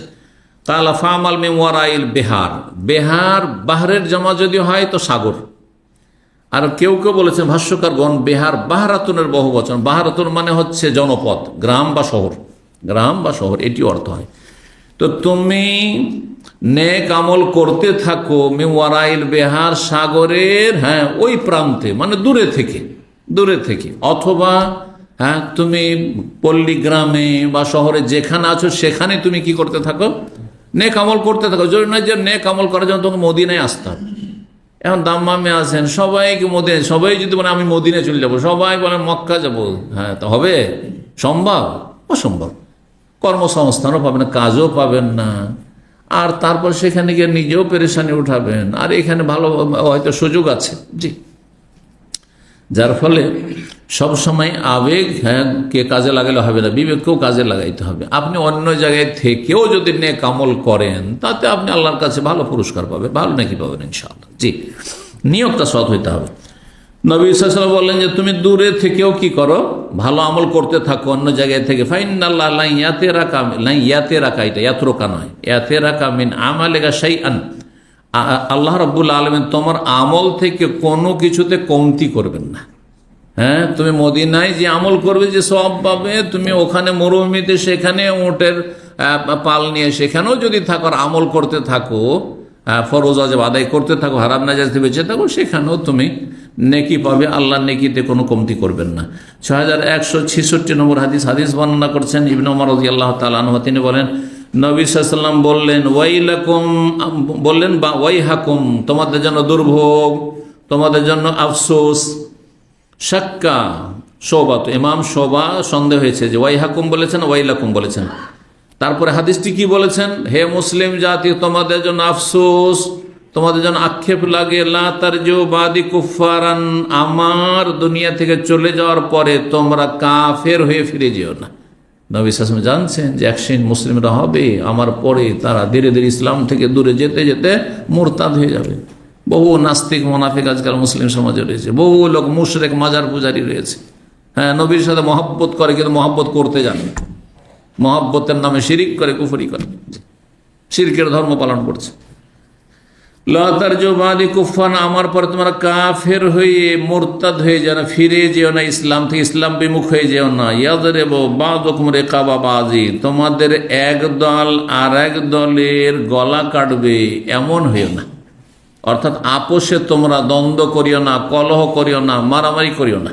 আজ মুসলিম জাতি মুসলিমকে খুন করছে, এক পার্টির লোক আরেক পার্টিকে খুন করছে, এক বংশের লোক আরেক বংশকে খুন করছে। সামান্য তুচ্ছ একটা ঘটনা নিয়ে খুনের ঘটনা অহরহ ঘটনা হইতে আছে, মুসলিম খুন করছে। কাফের হাতে যদি মুসলিম খুন হাতে, চলো কাফের মেরেছে, যেহেতু আল্লাহর দুশমন, আল্লাহর দিনের দুশমন, ইসলামেরও দুশমন, মুসলিমেরও দুশমন। কিন্তু তোমার মুসলিম ভাই, মুসলিম বোন, হ্যাঁ তাহলে কি করে খুন করছো তুমি? সত কঠিন বিষয়টি, কিন্তু এটা আরো বেশি কঠিন। জি, লা তারজু বাদি কুফারা ইয়াদরিবু বাযুকুম রিকাবা বায, তাহলে এখানে যদি কেউ মুরতাদ নাও হয়, হয়তো ইসলামের প্রতি বিশ্বাস আছে, পরকালে বিশ্বাস আছে, কিন্তু মুসলিমকে খুন করে মুসলিম হয়ে, সেটিও এক ধরনের ইসলাম বিমুখ হয়ে যাওয়া। সেটা ক্রমাগত যদি হালাল মনে করে, তো একজন মুসলিমকে যদি হালাল মনে করে খুন করে, যে বেটাকে মারা হালাল, তাহলে কাফের হয়ে যাবে। কারণ হারামকে হালাল মনে করা বড় কুফরি। আর যদি হালাল নাও মনে করে, মানুষ যখন খুন করতে লাগে, তো পাপ তখন, এই পাপ তখন এর চেয়ে বড় পাপের দিকে নিয়ে যায়। খুন করতে করতে পরকাল সম্পর্কে আর কোনো ইয়াকিন বিশ্বাস থাকে না, পরকাল থেকে একেবারে গাফিল হয়ে যায়, যার ফলে তখন কাফের হয়ে যায়, মুরতাদ হয়ে যায়। আজকের যারা পাপিষ্ট, কালকে গিয়ে তারা নাস্তিক হয়ে যাচ্ছে, কাফের হয়ে যাচ্ছে, জি, অবিশ্বাসী হয়ে যাচ্ছে। পরকালে হিসাবে জবাবদেহিতায় জাহান্নামের প্রতি বিশ্বাস থেকে কাজ করতো। 5টি শাস্তির কথা আল্লাহ বলেছেন, মুসলিমকে খুন করবে যে, তার জন্য 5টি কঠিন শাস্তি রয়েছে, আল্লাহ কোরআনে কারীমে বর্ণনা করেছে।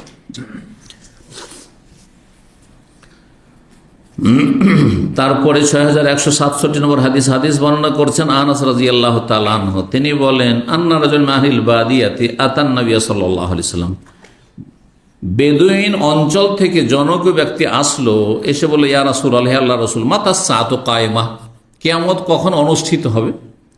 কালা ওয়াইলাকা, তখন নবী সাল্লাল্লাহু আলাইহি ওয়াসাল্লাম কি বলেছিলেন? তোমার জন্য সর্বনাশ। তার মানে এই না যে তুমি ধ্বংস হও, এটি আরবদের ভাষা। ওয়াইলাক, হ্যাঁ, তোমার জন্য আক্ষেপ বা দুর্ভোগ। ওমা আদাত্তালাহা, কি প্রস্তুতি নিয়েছো? কিয়ামত কখন, কোন তারিখ হবে, কোন সালে হবে, এটা জানা বেশি জরুরি না আমি কতটা আমল নিতে পারলাম জান্নাতের জন্য, এটা বেশি জরুরি? বুঝছেন না? তো কি প্রস্তুতি নিয়েছো? আসল হচ্ছে প্রস্তুতি। তুমি তৈরি হইতে পেরেছো জান্নাত পাওয়ার জন্য, জাহান্নাম থেকে বাঁচার জন্য, কিয়ামতে হিসাব দেওয়ার জন্য? এটি হচ্ছে আসল বিষয়। ওমা আদাত্তালাহা কালাম্মা আদাতুল্লাহা, আমি বেশি কিছু প্রস্তুতি নিতে পারিনি। ইল্লা আন্নি ওহিবুল্লাহ ওয়া রাসূলা, তবে আমি আল্লাহকে ভালোবাসি, রসুলকে ভালোবাসি। আল্লাহ, নতুন মুসলমান, মোটা খায় মোটা বোঝে, আমি আল্লাহকে খুব ভালোবাসি, রসুলকে ভালোবাসি, কিন্তু সহি তরিকে ভালোবাসতে হবে। ভালোবাসার শুধু দাবি করলে হবে না। আশেকে রসুল যতগুলি আছে সবগুলি ভালোবাসা নামে শিরিক করছে, এই ভালোবাসা কাজ আসবে? আমি এই জন্য উদাহরণ দিই, দেখেন প্রত্যেকের ভালোবাসার ধরন ভিন্ন ভিন্ন। স্ত্রীকে ভালোবাসেন আপনি, স্ত্রীর ভালোবাসা স্ত্রীর মতো, ঠিক না? স্বামী স্ত্রীর ভালোবাসা। মাকে ভালোবাসেন, মায়ের ভালোবাসা আর স্বামী স্ত্রীর ভালোবাসায় কত পার্থক্য। আচ্ছা, বোনকেও ভালোবাসছেন, হ্যাঁ, আর নিজের মেয়েকেও ভালোবাসছেন, এমনকি আপনার ছোট মেয়েকেও ভালোবাসছেন আর সাবালিকা মেয়েকে ভালোবাসছেন। দুটোতে পার্থক্য আছে না নেই? ছোট মেয়েকে ভালোবাসা এত ভালোবাসছেন যে ভালোবাসা আপনি তাকে আলিঙ্গন করছেন, কোলে জড়িয়ে ধরে আছেন, কত চুমু খাচ্ছেন। আপনার মেয়ে সাবালিকা যখন হয়ে গেছে তখন পারবেন? তাহলে চিন্তা করেন আপনি। তো নবী সাল্লাল্লাহু আলাইহি ওয়াসাল্লামের ভালোবাসা মানে আল্লাহর মতো ভালোবাসলে হবে যে নবীকে সিজদা করে দেবো, আল্লাহর কাছে চাই, নবীর কাছেও চাইবো, চলবে না? ওটাই চলবে না, কুফর, শিরক, ইসলাম থেকে বেরিয়ে যাবেন আপনি। জি, আমি আল্লাহ এবং রসুলকে খুব ভালোবাসি। কালা, নবী সাল্লাল্লাহু আলাইহি ওয়াসাল্লাম বললেন যে তাহলে তো ভালোই। ইন্নাকা মা মান আহাব্বাতা, তুমি যাকে ভালোবাসো তার সাথে কিয়ামতের দিনে হাজির হবে। এটি মুখস্থ করে নেন, যে যাকে ভালোবাসে তার সাথে তার হাসর হবে। আপনি জান্নাতীকে ভালোবাসেন, তাদের সঙ্গী হইতে পারবেন আপনি। জাহান্নামীদেরকে ভালোবাসেন, সেকুলারদেরকে ভালোবাসেন, নাস্তিকদেরকে ভালোবাসেন, মুশরিক বেদাতীদেরকে ভালোবাসেন, মিলাদি কিয়ামীদেরকে ভালোবাসেন, তাদের সাথে আপনার হাসর হবে। ভালোবাসেন, যে যাকে ভালোবাসে তার সাথে হবে। ফাকুলনা, আমরা বললাম, নাহনু কাযালিক। আনাস এই ঘটনা কিন্তু শুনছেন, একজন লোক এসে এরকম জিজ্ঞাসা করলো, কথোপকথন হলো, আনাস ভাবছেন যে এই লোকের জন্য বিষয়টি শুধু না, আমরাও তাতে সামিল হব, কারণ আনাস তো সবচেয়ে বেশি ভালোবাসেন নবী সাল্লাল্লাহু আলাইহি ওয়াসাল্লামকে, 10 বছর খেদমত করছেন, যে আন্তরিকতার সাথে। ওয়ানাহানু কাযালিক, আমি বললাম বা আমরা বললাম, আমরাও কি এরকম, মানে আমরা রাত দিন যে আপনার কাছে আছি, আমরা যে আপনাকে ভালোবাসি, তো আমরাও কি আপনার সাথে উঠতে পাবো? কালান না, হ্যাঁ অবশ্যই অবশ্যই। ফাফারিহনা ইয়াওমাইদিন ফারহান শাদীদান, সেই দিন আমরা প্রচণ্ড খুশি হইলাম, প্রচণ্ড আনন্দিত হইলাম। ফামাররা গোলামুল মুগীরা, তারপরে মুগীরার একটি দাস, কৃতদাস সেখান দিয়ে যাচ্ছিল। ওয়াকানা মিন আকরানি, আনাস বলছে সেটি আমার সমবয়সী ছিল, সমবয়স্ক ছিল, একই বয়সে, সাথী সঙ্গী ছিল। ফাকালা, নবী সাল্লাল্লাহু আলাইহি ওয়াসাল্লাম এই ছেলেটিকে দেখে, এই গোলামটিকে দেখে বলে, ইন উখিরা হাযা ফালাম ইউদরিকুল হারাম হাত্তা তাকুমাস সাহ। কিয়ামতের কথা জিজ্ঞেস করলে শোনো, কিয়ামত যদি এই ছেলেটি বা এই দাসটি দীর্ঘায়িত, উখিরা মানে একে দীর্ঘ সময় দেওয়া হয়, মানে এর বয়স যদি বৃদ্ধি পায়, দীর্ঘায়িত হয়, ফালাম ইউদরিকুল হারাম, বার্ধক্যকে পাবে না, হাত্তা তাকুমাসা, তার আগে কিয়ামত হয়ে যাবে। কেমন কথা হইল? এই হাদিস এভাবে সব যদি বুঝেন তো খুব কঠিন বোঝা মুশকিল। হ্যাঁ, নবী সাল্লাল্লাহু আলাইহি ওয়াসাল্লাম যে কথা বলতে চাইলেন বাহ্যিক অর্থ, যে এই যে হ্যাঁ গোলামটি আছে না, এ যদি দীর্ঘায়িত হয়, মানে 100 বছর ধরেন বাঁচে, বা 80-90 বছর যদি, এটা হয়তো দীর্ঘায়িত হওয়া। আজকাল কেউ যদি 80-90 বছর বাঁচে তার মানে অনেক দীর্ঘায়িত। আর 50 বছর 60 বছরে যদি মারা যায় তো অত দীর্ঘায়িত না, মোটামুটি মধ্যম, ঠিক না? তো ইন উখিরা হাযা, এ যদি দীর্ঘায়িত হয় এই দাসটি, ফালাম ইউদরিকুল হারাম হাত্তা তাকুমাস সাহ, এর বার্ধক্য আসার আগে কিয়ামত হয়ে যাবে। বার্ধক্য আসার আগে কিয়ামত, মানে এই ছেলেটি বা এই দাসটি বুড়ো হওয়ার আগেই, দীর্ঘায়িত যদি বুড়ো হওয়ার আগেই কি হয়ে যাবে? কিয়ামত হয়ে যাবে। তো 1400 বছর তো হয়ে গেল নবী সাল্লাল্লাহু আলাইহি ওয়াসাল্লামের পরে, তো এখনো তো কিয়ামত হয়নি। তো এই লোক কি এখনো বেঁচে আছে নাকি? হ্যাঁ, এই হাদিস বোঝার জন্য তাহলে ভাষ্যকার কি বলেছেন, তা জানতে হবে। দেখেন, কিয়ামত হচ্ছে তিন ভাগে বিভক্ত। একটা হচ্ছে আমার ব্যক্তি জীবনের কিয়ামত, আমার সমবয়সীদের কিয়ামত, আর একটা হচ্ছে সারা বিশ্বের কিয়ামত। কি বুঝলেন? এবার বুঝেছেন? তিন রকমের কিয়ামত। এটিকে বলা হয়েছে কিয়ামতে সুগরা, কিয়ামতে উস্তা, মধ্যম। কিয়ামতে সুগরা মানে ক্ষুদ্র ছোট কিয়ামত, আর কিয়ামতে উস্তা মানে মধ্যম কিয়ামত, আর কিয়ামতে কুবরা হচ্ছে যেদিন পৃথিবী, আসমান, জমিন, সূর্য, চন্দ্র, পাহাড় পর সব ধ্বংস হয়ে যাবে। হ্যাঁ, আর হাসরের মাঠে সবাই হাজির, পশ্চিম দিক থেকে সূর্য উঠবে, সব হাসরের মাঠে হাজির হয়ে যাবে হিসাব নিকাশের জন্য। ফারিকুন ফিল জান্নাহ ফারিকুন ফিস সাঈর। এটা হচ্ছে কিয়ামতে কুবরা, এটি বলেছে আল কিয়ামতুল কুবরা, বড় কিয়ামত। এখন কিয়ামতের সুগরা কি? ছোট কিয়ামত, মানুষের মরণ। আমি যখন মারা যাব আমার কিয়ামত শুরু, কারণ আমার হিসাব শুরু, বদলা শুরু। আমল টামল আর নেই, আমল করার যুগ শেষ হয়ে গেছে। এনকাতানু আমালু, ঠিক না? প্রত্যেক মানুষ যখন মারা যায় তার কিয়ামত শুরু। এটি হচ্ছে তার ক্ষুদ্র কিয়ামত। আচ্ছা, মধ্যম কিয়ামত কোনটি? আমার সমবয়স্ক লোকেরা, একটা পিঢ়ি শেষ হয়ে যায়। পিঢ়ি বুঝেন কিনা? আমরা আঞ্চলিক ভাষায় বলি এক পুরুষ, এক পিঢ়ি, এক জেনারেশন, প্রজন্ম। আরো শুদ্ধ ভাষা বলি এক প্রজন্ম শেষ হয়ে যায়। আমাদের দাদা আমলের লোকেরা শেষ হয়ে গেছে। এখন আমাদের চাচা ফুফুদের মধ্যে, বাপ চাচাদের মধ্যে এক দুজন করে আছে। হ্যাঁ, তো এই যে এক একটা প্রজন্ম শেষ হয়ে যাচ্ছে, আমাদের সমবয়স্ক লোকেরা দুনিয়া থেকে যখন সবাই চলে যাবে, আমাদের জুনিয়রগুলো থাকবে। এটা হচ্ছে মধ্যম কিয়ামত। তো নবী সাল্লাল্লাহু আলাইহি ওয়াসাল্লাম বলতে চাইলেন এখানে কোন কিয়ামতের কথা? মধ্যম কিয়ামতের কথা। যে এই ছেলেটি, এই দাসটি যদি দীর্ঘায়িত হয়, তাহলে এর বুড়ো হওয়ার আগেই কি হয়ে যাবে? কিয়ামত কায়েম হয়ে যাবে, মধ্যম কিয়ামত কায়েম হয়ে যাবে। এ তো মরছে না, এখন মরেনি, বুড়ো, কিন্তু মধ্যম কিয়ামত মানে ওর সমবয়স্ক লোকেরা সব তার আগে মারা যাবে। ওর সমবয়স্ক লোকেরা সবাই মারা যাবে। জি, এটি হচ্ছে এই হাদিসের ব্যাখ্যা। এত মুশকিল হাদিস সহজ করে দিলাম, তাই না? জি, আল্লাহ বোঝার তৌফিক দান করেন, আমল করার তৌফিক দান করেন। জাযাকুমুল্লাহ খাইর। সুবহান রাব্বিকা রাব্বিল ইজ্জাতি আম্মা ইয়াসিফুন ওয়া সালামুন আলাল মুরসালিন ওয়ালহামদুলিল্লাহি রাব্বিল আলামিন।